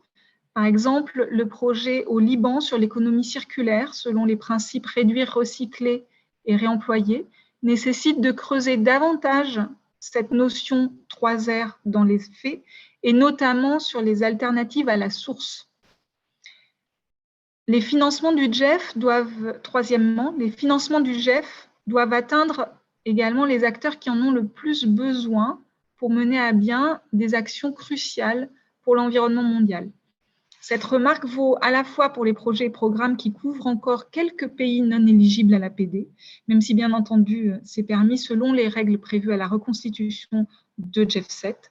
Cela vaut également pour les projets NGI. Par exemple, sur le programme Hotel Green Revitalization, nous apprécions que les hôtels visés soient des PME et on pourrait aussi s'assurer que ce sont des hôtels de moyenne gamme et non pas de luxe qui ont plus les moyens de couvrir ce type d'investissement. Les financements, dernier point, les financements doivent également mobiliser plus d'expertise locale, comme cela a été signalé par plusieurs de nos collègues. Cela contribue à la pérennité des projets, de leurs résultats, de leurs impacts sur le terrain et sur le long terme. Et enfin, nous notons que ce Work Programme concentre toujours une grande part de ses financements entre 3 agences, malgré la valeur ajoutée d'autres agences sur les sujets couverts par certains projets et programmes. Merci. Merci Stéphanie. Rob, followed by Marita. Thank you so much. Thank you to the Secretary. Thank you to Gonzalo for that really, or Gustavo for that really amazing presentation that was so informative and really beautiful. Thanks to all the implementing agencies and the countries for this work program. We commend the GEF for reaching or almost reaching 100% GEF 7 targets for 6 of 10 core indicators. We are concerned, as others have mentioned, about the lack of progress on the other 4 targets, most notably indicator 9, reduction of chemicals of global concern and their waste in the environment, which has achieved less than 40% of the target. We would like to understand better how these gaps will be closed in the 2 remaining GEF 7 work programs. We are pleased to see further expansion of the GOLD program and the added mercury reduction that will come from this important work. We were disheartened that the pandemic prevented many implementers from holding consultations with indigenous peoples on important projects. We stress the importance of these consultations and encourage workarounds when in-person meetings are not feasible or safe. We also are optimistic that the indigenous people's plans will adhere to the best practices that will help ensure robust indigenous people's consultation on GEF project development and implementation. Finally, we reiterate our request that Secretariat send all UNDP projects for a second council review and approval prior to CEO endorsement. We continue to have concerns about UNDP project management and oversight. We request a second review of the climate adaptation project in Timor-Leste, 10713, to better understand the water payment system and the Indonesian forest peatland conservation project, 10731.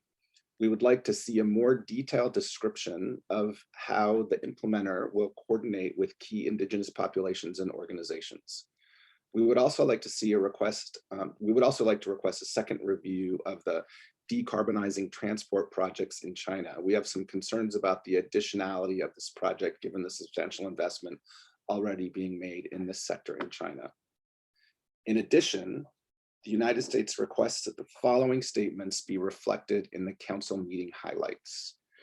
The United States, in light of its policies for certain development projects in countries that are state sponsors of terrorism, whose governments are, 1, are not addressing trafficking in persons, 2, have engaged in a pattern of gross violations of internationally recognized human rights, or 3, do not have in place a functioning system for reporting to civilian authorities audits of receipts and expenditures that fund activities of the armed forces and security forces, opposes the following projects and therefore does not join a council decision that would support GEF projects 10785 in Burundi, 10800 in Cuba, 10797 in the Comoros, 10770 and 10790 in China, and 10789 in Eritrea.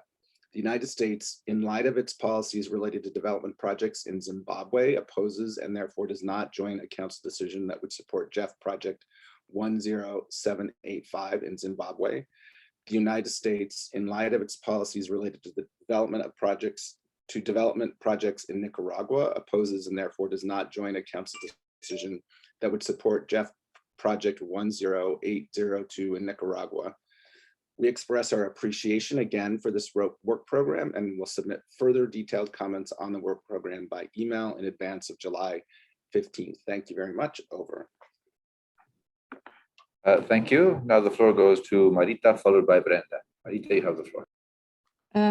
Thank you very much. We welcome and approve the work program, which we hope will contribute to strengthening the resilience and improve the diversification of vulnerable societies. And of course, we also hope this will contribute to the blue and the green recovery. We are very interested in having more results on the GEF contribution to the green and blue recovery, and would suggest that the GEF Secretariat carry out an analysis. I understand that that is already underway, to be circulated to the Council, which could also be a very good input to our discussions in September at the next GEF 8 replenishment meeting. We welcome the integration of gender equality in the work program. Although there is good progress, we think it's especially important that this is done throughout the project cycle, and I think there is some work that needs to be done on that. Regarding the implementation agencies, we agree with some of the other comments made, that there seem to be a little bit more balance than before. But we note that there are 16 out of 18 implementation agencies that have not received any resources during GEF 7, and would be interested in more information on this and what could be done. Yes, I think I'll stop there. Thank you.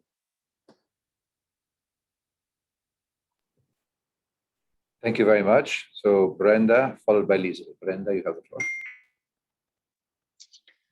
Thank you, William. On behalf of our constituency, that includes Guatemala, Panama, El Salvador, Costa Rica, Honduras, Nicaragua, Venezuela, and Mexico, I would like to thank the GEF Secretariat for the organization of this council and also for the integration of this ambitious work program. We would like to support the comment made by Brazil regarding the decrease of resources destined to Latin American and Caribbean countries. After the COVID crisis, it is important to look to those countries who have been the most affected by the sanitary conditions. However, we also believe that financing middle-income countries is fundamental, since these countries are the ones whose population under the poverty line will increase the most after the current crisis. Therefore, it is important to rethink the financial flows and to consider channeling more resources to middle-income countries. Thank you.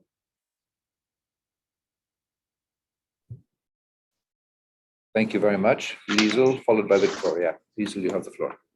Thank you very much. Our constituency would like to thank the GEF Secretariat for the overview provided in the work program document and for the project documents, including the statistical information regarding projects in the pipeline and the COVID-19 screens. When describing the COVID-19 screening process, the work program mentions that special attention is given to projects that can contribute to a resilient blue and green recovery. Our constituency would like to understand a little bit about more detail, specific detail, what this means concretely. We note with appreciation the high co-financing ratio and also the additional comments that were provided in the introduction. At the same time, we would also appreciate a little bit more analysis about why we see such an increased ratio beyond what you already explained in terms of the NGI and the blended finance.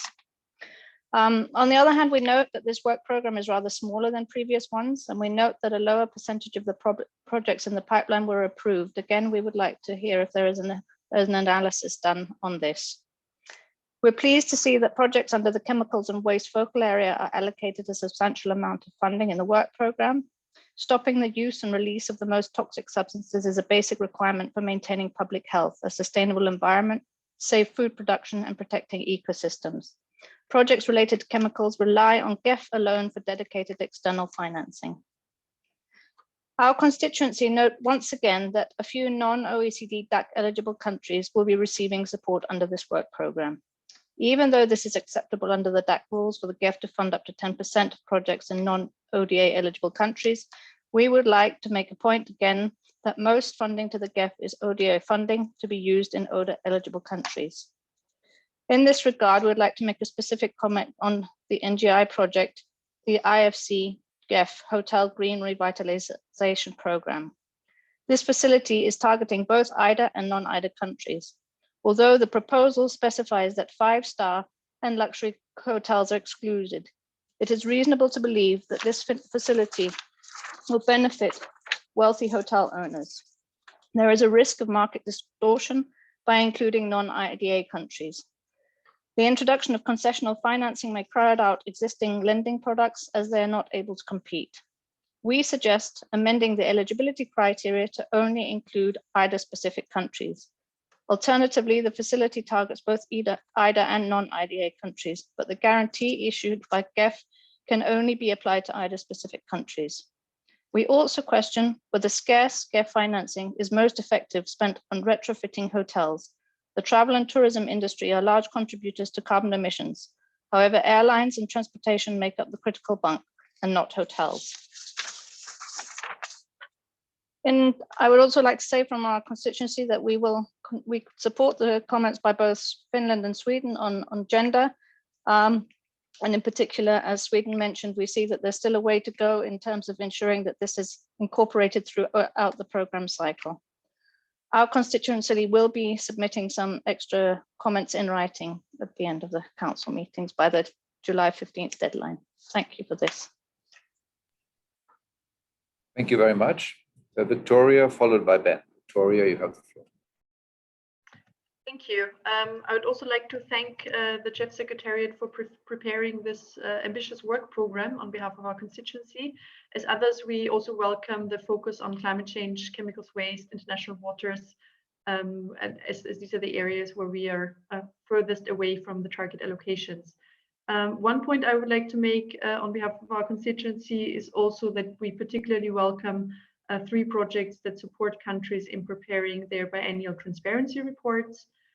This is a topic that has been of great importance to our constituency, and we would like to thank the Secretariat first for the briefings that were organized over the course of the past years, and for the flexibility in finding a solution that hopefully works for everyone.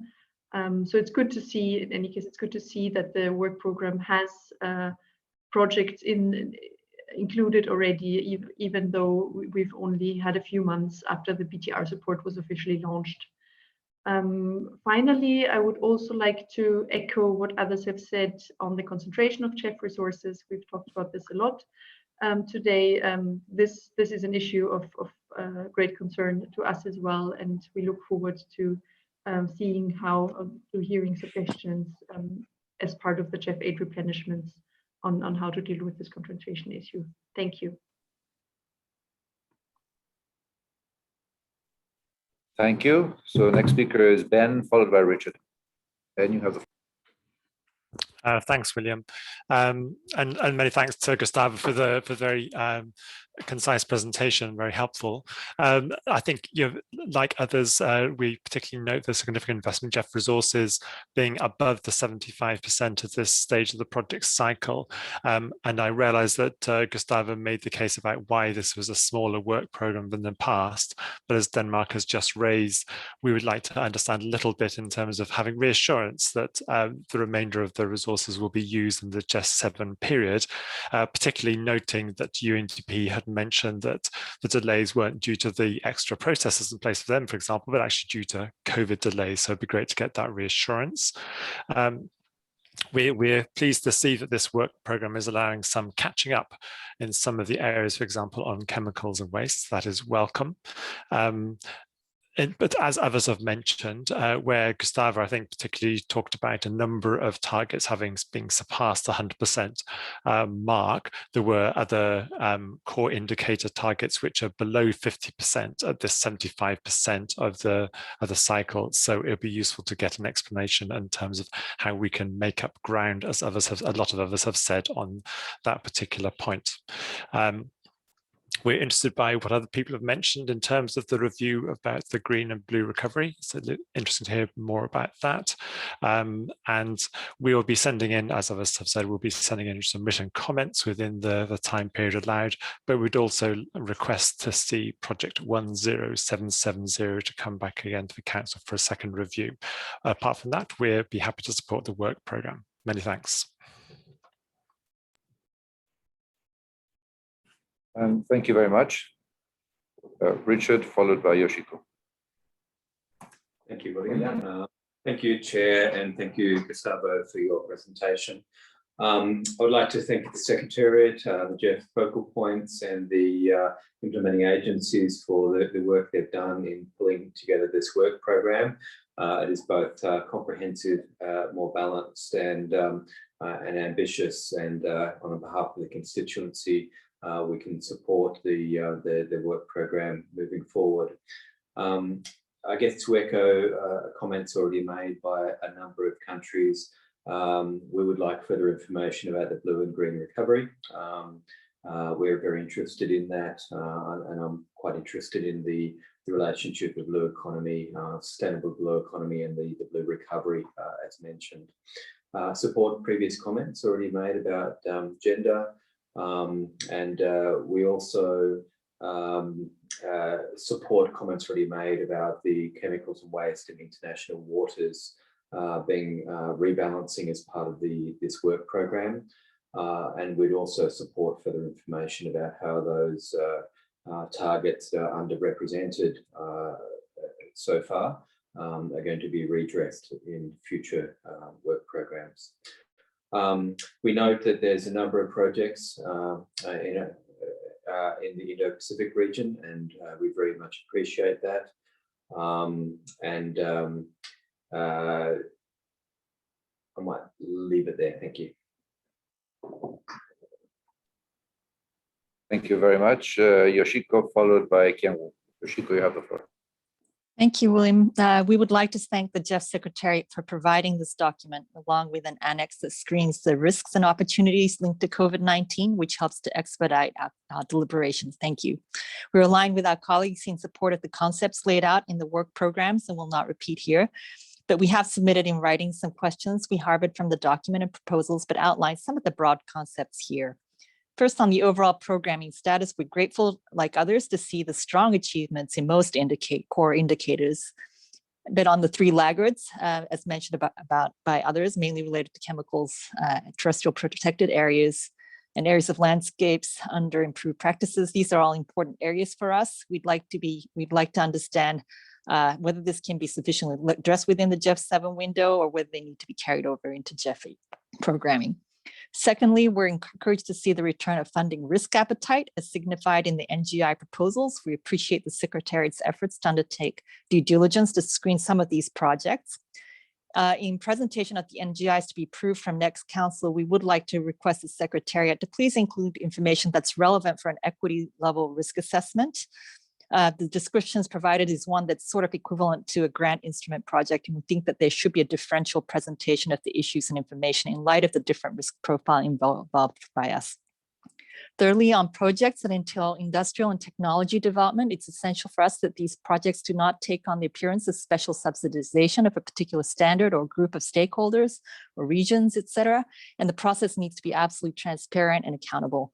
In very popular sectors with high co-financing ratios, such as renewables and EVs, risks of such appearances really need to be taken into account. We request that single country projects with such industrial exposures like 10770 and 10790 consider the issue of additionality very carefully, as these sectors exhibit a very, very strong risk appetite in the global capital markets at the moment. And secondly, provide more information on any changes in the legal context or landscape that appear to harm upscaling of the initiatives outside that country that could lead to market distortive outcomes. We request that these projects to be put on second review before the CEO endorsement and place related projects submitted intersessionally 10114 and 10270 for an extension for review. We also welcome the distribution of more resources towards LCDs, SIDS in this program, as many others have mentioned, as they are among the hardest hit from the pandemic. And we support the decision on handling of the UNDP projects as stated by others. Thank you. Thank you very much. Kiang Wu, followed by San. Kiang Wu, you have the floor. Thank you, Chair. Many thanks for the Secretary's excellent presentation. We welcome this work program, in particular the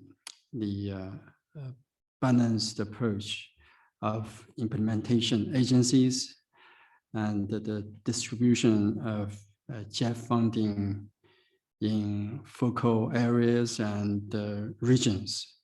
And we also endorse GEF's consistent efforts to helping developing countries to address climate change, biodiversity, environment pollution, and also capacity building. We think this work program is in alignment with the GEF 7 programming directions, and certainly it will contribute to the delivery of global environmental benefits through a wide range of themes. Regarding our projects, we have two projects. One is pathways for decarbonization transport towards carbon neutrality in China, and China energy transition towards carbon neutrality. We believe through these projects, it will generate very positive impetus for China to achieve carbon peak and carbon neutrality. And certainly will support China's new national policy development and pilot meaningful local implementation. We believe through this project, it will not only bring valuable experiences for our own, but also for other developing countries. We are pretty much looking forward to GEF Council's support on the two projects. Thank you. Thank you very much. Sano, followed by Gerard. Sano, you have the floor. Thank you very much, and I really appreciate the very comprehensive presentation from Gustavo. This is very informative. Just a few points to highlight. So if we want to have the build back better, so we need this type of comprehensive program. But in the same time, there are some questions and there are some challenges. As for example, even we see every one of you behind you, you have a nice flag, GEF 30 years. But the challenge is these 30 years, we could not reach to the grassroots level. There are millions of beneficiaries. They don't know who is GEF, what is GEF, even they are the beneficiary. So what specific initiative you have in your mind to reach them? Second point is about the participation. Participation at the global level, at the regional level is excellent, no question there. But at the country level, I give the example of myself. I am fully active from 2010, and I was the regional focal point. I'm the regional focal point as the vice chair. I'm the chair. Up to now, not a single agency they called to discuss or consult any project at the country level. So this is, I am sharing the example from myself. So to make it participatory, we need to think more innovative way. What the CEO at the opening remarks he made to think innovation. So next part is gender dimensions. Last 30 years, what progress we made, and then we have 9 years more to reach SDG targets. What contribution GEF will be going to make for gender dimensions? Because SDG 5 is talking about gender equality. So what is your expectation that when GEF 7 finish, you will reach to certain level? When GEF 8 finish, you will reach to certain level, and then you will contribute something in a meaningful way. So to address these gaps, we have some recommendation.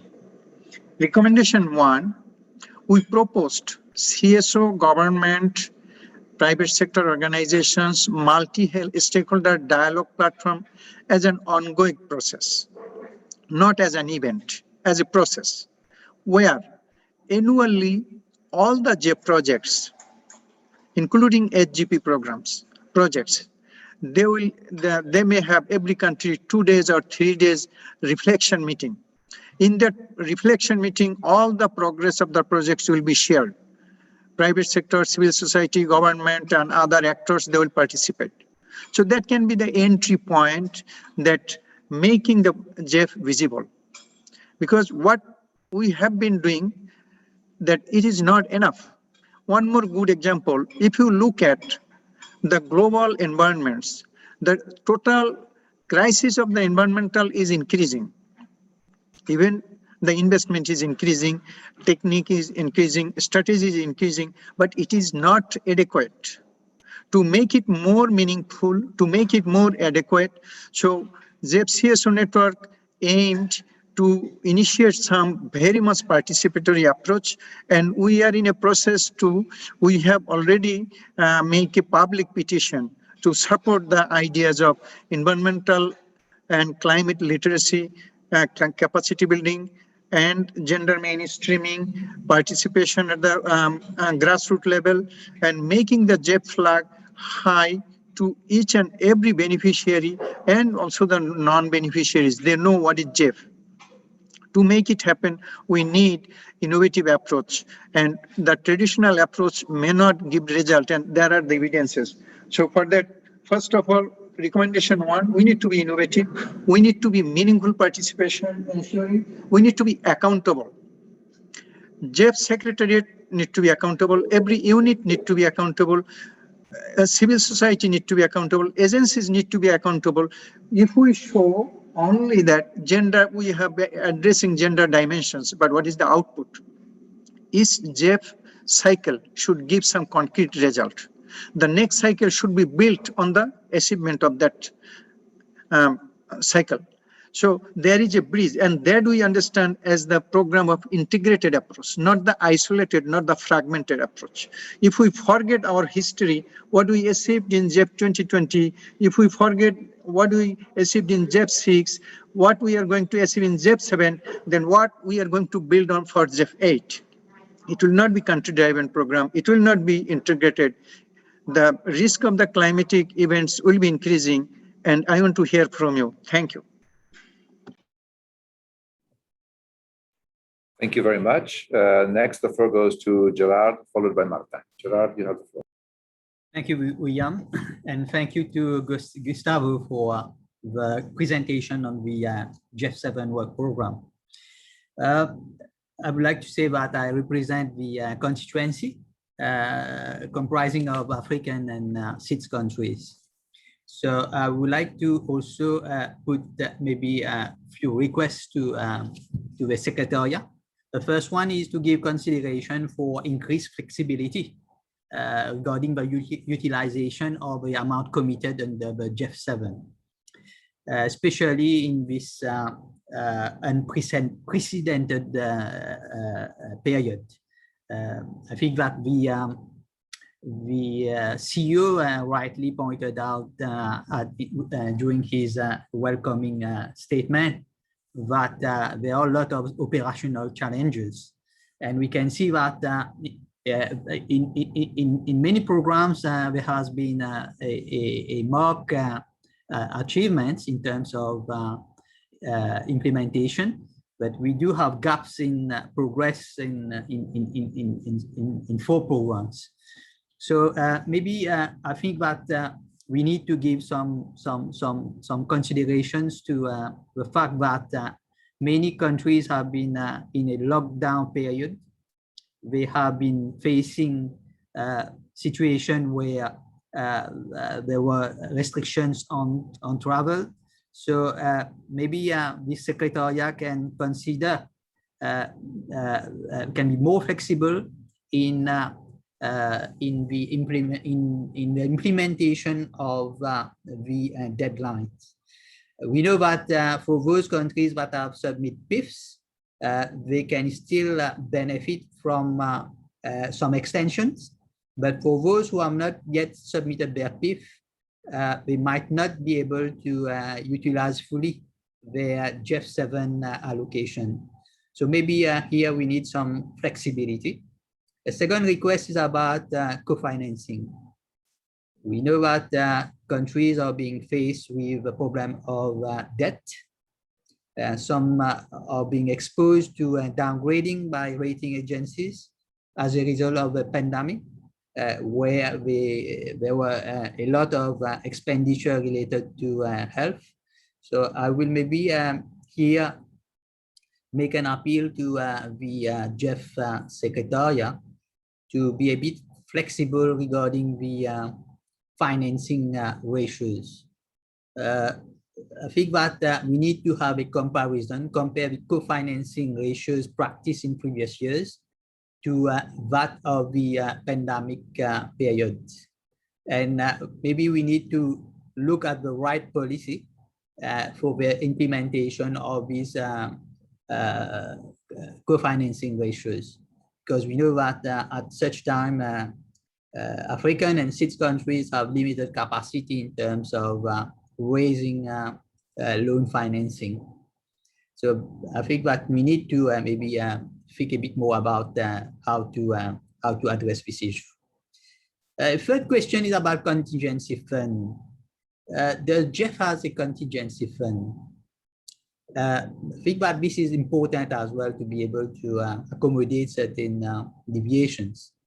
I have seen that there is a special climate fund. I would like to ask, why is it that countries are not applying for it, and get some update on the utilization of this special climate change fund? Thank you, Chair.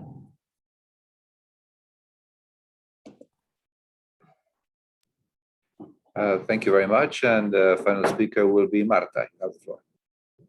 Thank you, Chair. I will intervene in Spanish. So, muchas gracias por el programa de trabajo que apoyamos. Quería destacar, como en otras veces, que agradecemos el apoyo a una recuperación verde y azul, así como a tener en cuenta las cuestiones de COVID que ha impactado en todos los proyectos y en todas las cuestiones. Y estamos a continuar teniéndolos en cuenta en el futuro. También queríamos agradecer que se tengan en cuenta las cuestiones de género, que es un tema que nosotros consideramos de gran importancia, y apoyamos los comentarios de anteriores compañeros sobre este tema. Por otro lado, celebramos que se hayan logrado para 5 indicadores casi el 100 o casi el 100% del objetivo para el GEF 7, y en ese sentido queremos dar la bienvenida y pedir mayores esfuerzos.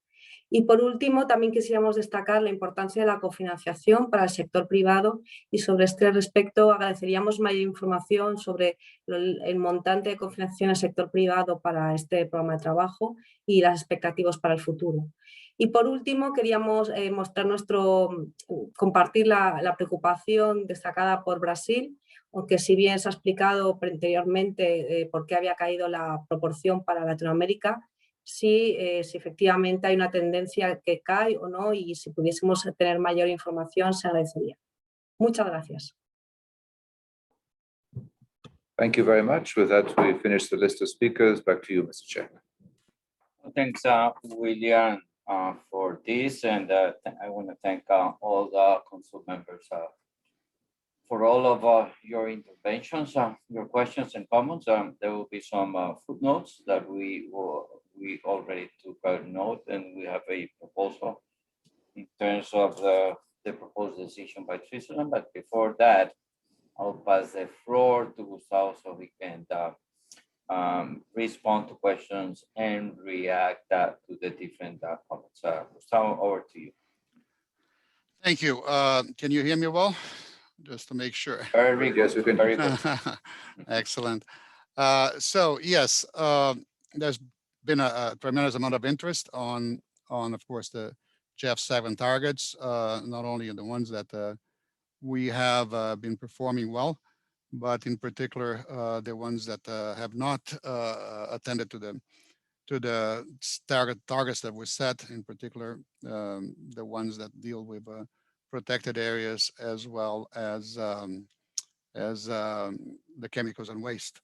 On the chemicals and waste, this is a very interesting case in which we are not as concerned because the result of this is that the result that you see is due in large part to a change in methodology in the way that we reported to council the results that were expected and the rationale behind it.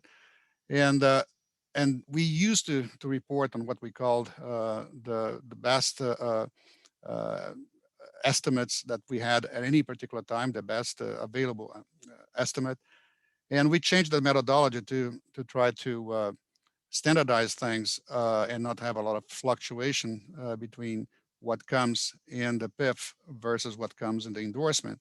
And there are changes up and down and depending on the project, because in particularly in the chemical side, it takes quite a lot of effort on the ground through the project preparation phase to provide estimates that are more accurate. So what we found is that at the PIF stage, the agencies tend to underestimate the results because they're taking a very conservative stance. But when it comes to the endorsement stage, in general, that amount raises. For example, we have for GEF 7 cycle only, we already looked into several projects that came back for endorsement to the Secretariat. And if we take these new estimates that came at the tail end, at the endorsement stage, into consideration, the progress towards the 100,000 tons, the target that score indicator 9, would be a 92.4%, which is quite close to, and we are very confident that we're going to get to the 100%. But it's because of this methodological issue, and it's particular to the international, to the chemicals and waste focal area. But we'll try to see, how can we adjust for that so that we don't have too misinterpretation of what's happening on the ground. But let me give you a broader, let's say, remark in regards to target setting, and that applies to the question of why we're having more results in the mainstreaming area, in the landscapes area of biodiversity and protected areas. This was raised by Gabriela and others. And we noticed this trend since the Mexican biodiversity COP. There was a lot of emphasis. The theme of the COP was mainstream biodiversity, and countries started to really address that need much more than they were doing protected areas. So we noticed a shift of emphasis of projects from countries from the protected area side of things to the mainstreaming side of things. And as you know, we attend to country priorities as long as the project is eligible. the country has freedom under the country ownership principle to bring projects that they feel would best fit their national priorities, and of course need to be eligible to the GEF, and need, of course, to provide core results at the end of the day. But these core results can be achieved by allocating funding across more than one category. And so our ability where we sit, even though we try to work with countries and with agencies to steer ideas towards the areas that might be lagging behind in terms of the targets.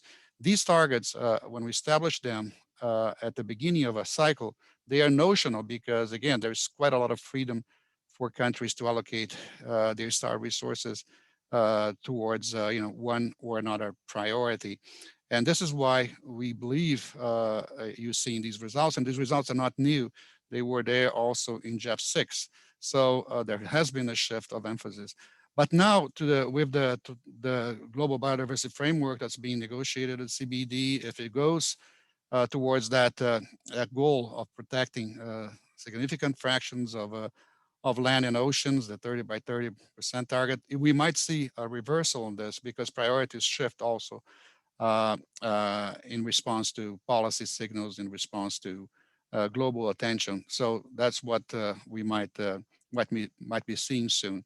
So these are comments related to the targets, but we will continue to work with the countries and with the agencies to see whether we can steer some resources towards these priorities. So that's a very important preoccupation for us as well. The same remark goes to the question of agency concentration and agency selection.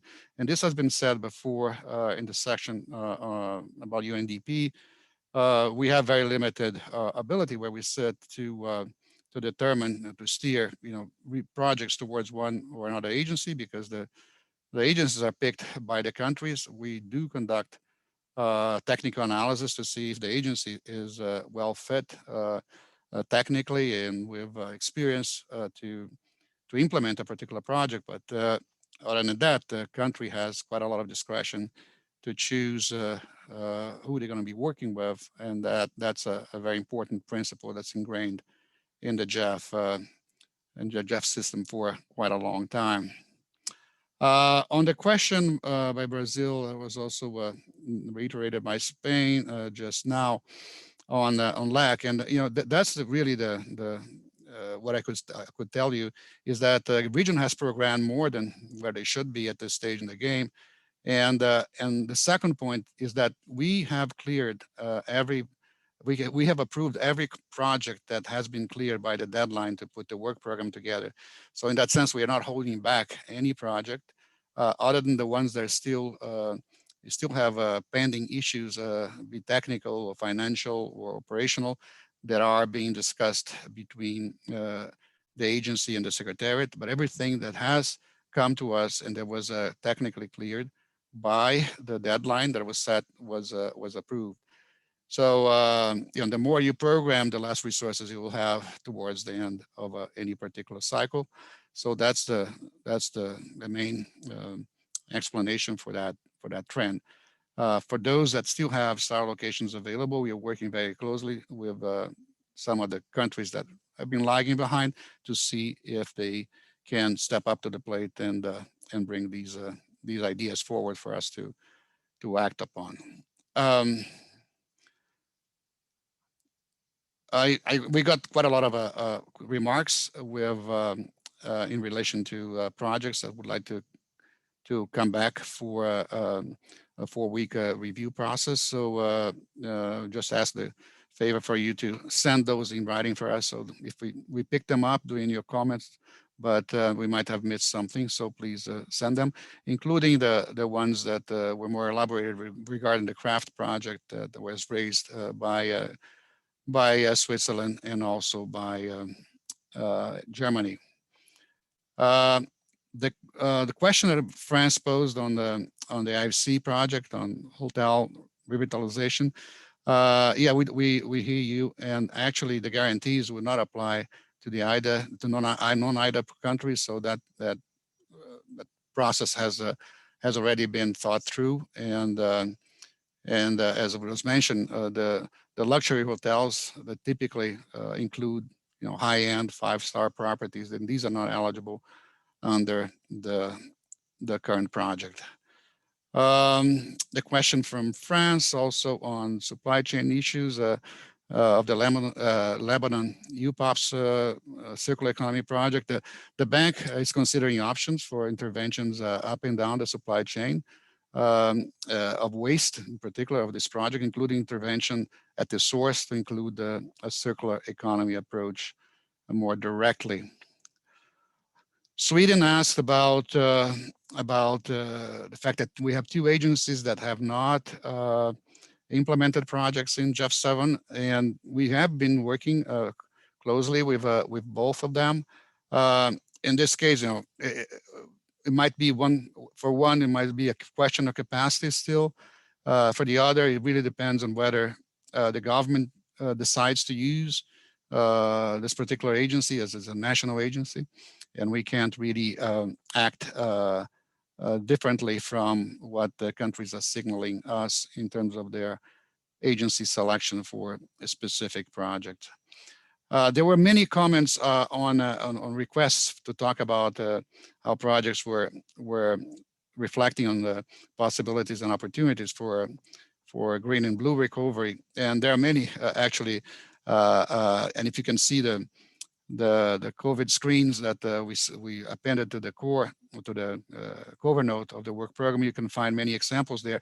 But instead of wasting a lot of time here and going project by project, what I would like to propose is that we take up a very good suggestion that Marita made, and we'll bring an analysis of all of these activities that are contributing to the blue and green recovery to the council in December.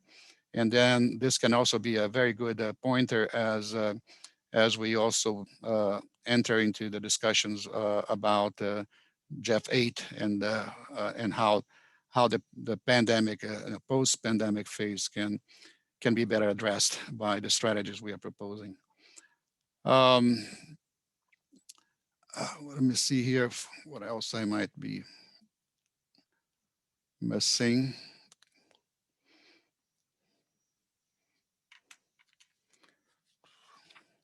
So the comment on Denmark on green retrofitting, we agree that transportation needs attention, and it's represented actually by a large share of the global greenhouse gas emissions. But the GEF has already invested very heavily in this sector, in GEF 7 including, with the Global E-Mobility Program and also the previous NGI project for the shipping sector. We also have a very important track record on energy efficiency for buildings, including hotels. So this might be a good opportunity, particularly as it's linked also to the recovery and to job generation post-pandemic in the hotel sector, particularly in the SME hotel sector.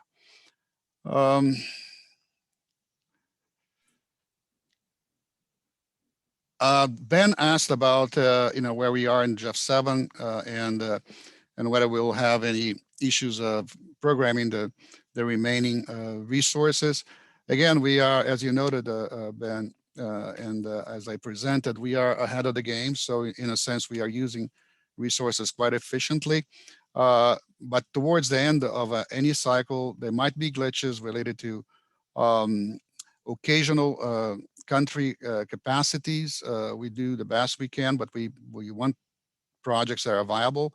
We'll have a better idea of the situation towards the residual side of the GEF 7 cycle by December. Hopefully, we'll still have 2 work programs to consider, and we are confident that we're going to get very close to utilizing the resources that were made available. But still, I mean, it's typical that at the end of every replenishment cycle, there will be some carryover of resources that remained unutilized, in particular from star allocations that then get carried to the next replenishment cycle. On OECD countries, the point that was raised about the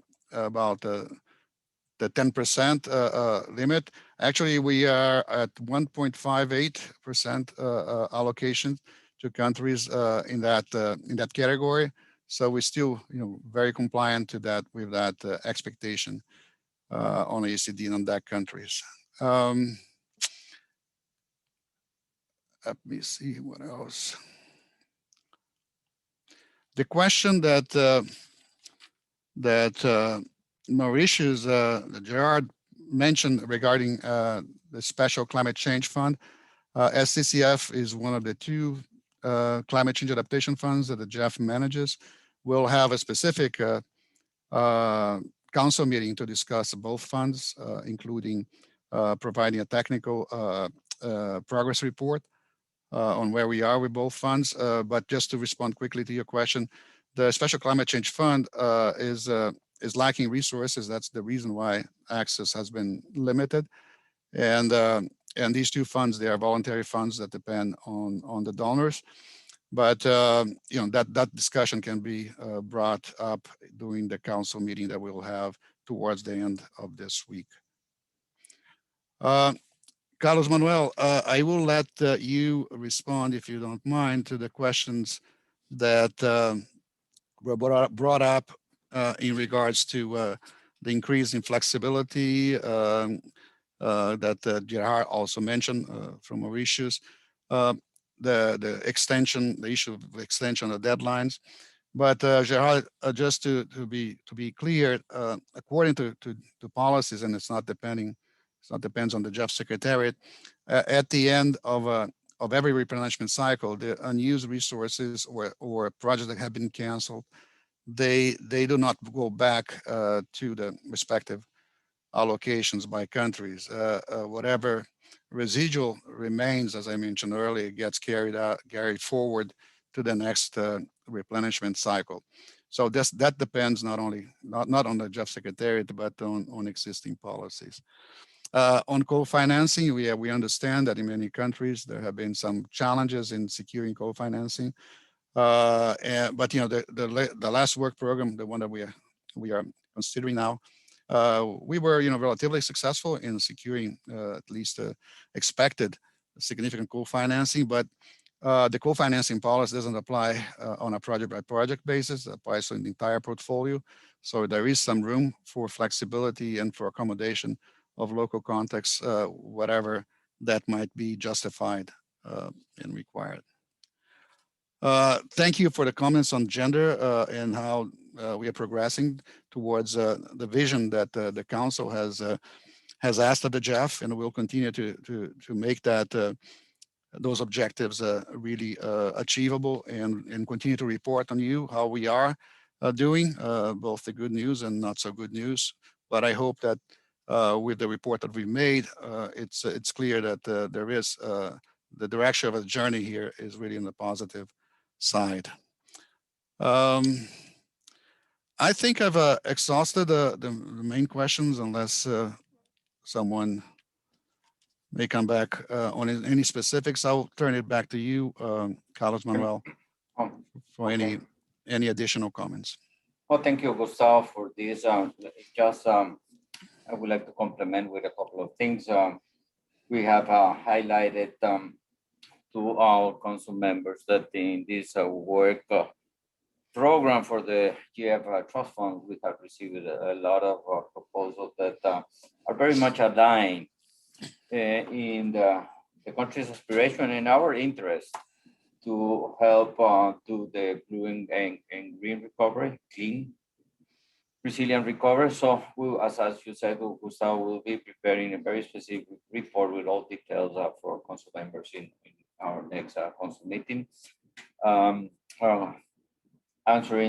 order to try to answer Gerald's comments, and as it was being explained previously in the previous agendas items, we've been working with the agencies in countries in order to facilitate and be able to be flexible enough without losing quality of projects with regards to the many different COVID-19 related difficulties and challenges that the countries are going through. I think that we have got to a very good middle ground in terms of avoiding cancellation, assisting countries and agencies without losing grip of our assessment with regards to the quality of the project, which is something which is totally relevant in the aspiration of what we want to achieve with this work program.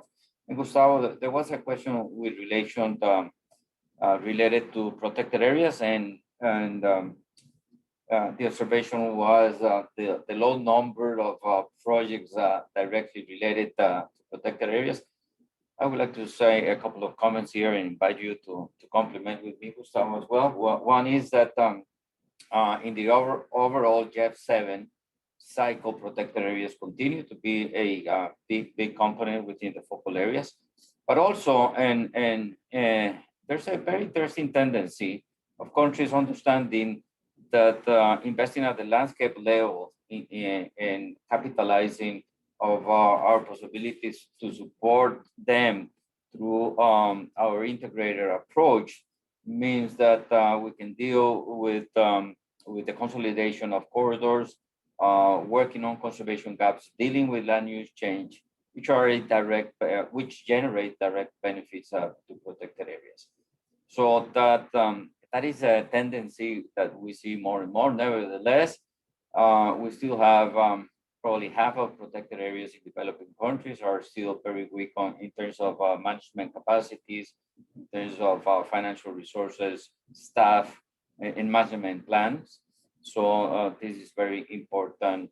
And as we see the possible outcomes of that post-2020 framework in COP15, the increase decrease funding for landscape management under the whatever category may be, IUCN or non-IUCN, to achieve the 30% will be something that we'll be very much working with the country. So the mixture of and the balance of supporting countries in the creation of new protected areas with the need to increase management in the system of protected areas continue to be a high priority for countries. It's evident if you see the overall GEF 7 portfolio, and of course the Secretariat and the agencies has the expertise and the interest to continue supporting countries on that one. Gustavo, any final comments? Yes, on that point, thank you for bringing it up.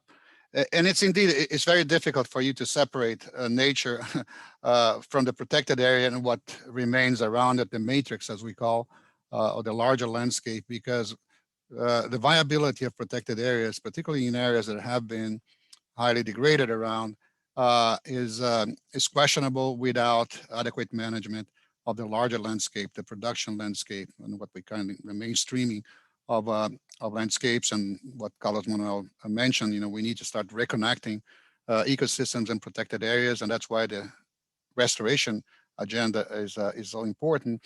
And that's another reason why the integration agenda that the GEF can bring is very suitable for this, and we can start to combine the thinking and the object setting, having protected areas and habitats that need really direct protection with the larger matrix, and bringing restoration to bear, not only restoring degraded lands for production, but also restoring ecosystems that can reconnect isolated protected areas. And that attends to the 3 Rio conventions straight on, because you can have, sometimes a mainstreaming project would not generate the biodiversity benefits that you're trying to achieve if you compare the investment with another protected area. But if you look at the larger landscape and you look at restoration, viability, climate change mitigation, and adaptation benefits, you have a winning proposition. You have a triple gain immediately. So the core results are not necessarily the only indication of where we should be going, but we need to look at them in combination. Thank you. Also, let me finalize this point by saying as well that when I see the many numbers, the big number of projects within the international waters focal point, I see also a very interesting investment that countries are doing on an international approach in setting the conditions for expanding marine protected areas and their system of protected areas. That is kind of a baseline investment that countries are doing. And I see the benefits in terms of our aspiration to increase the number of marine protected areas. And I see that being supported by this focal area. Thank you so much, Gustavo. So with this, William, do we have any other requests, additional requests for the floor? No, I don't see any more requests for the floor. Thank you. Okay, thanks. I've been explained that that the comment that was made by Switzerland will be included in the work plan as a footnote, as with many others that made very specific and concrete observation. So I believe that we have finished and completed the discussion of this agenda item number 3, work program for the GEF Trust Fund. With this, I would like to invite Council to adopt the draft decision that is included in the document GF/C 60/03.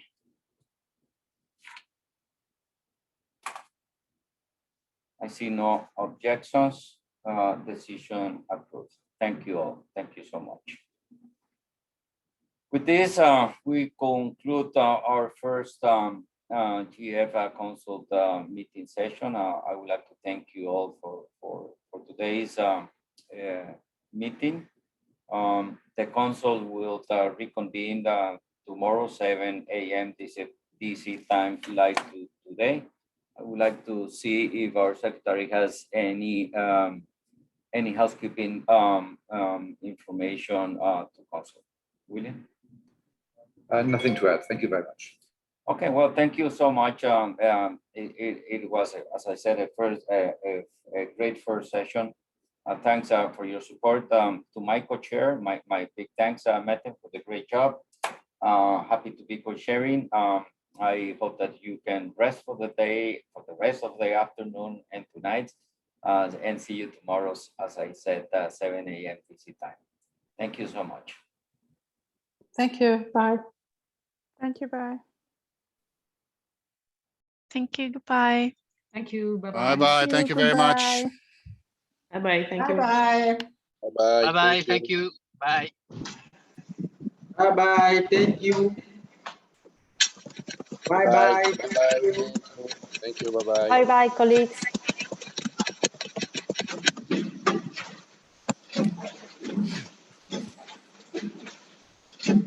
Eu acho que foi.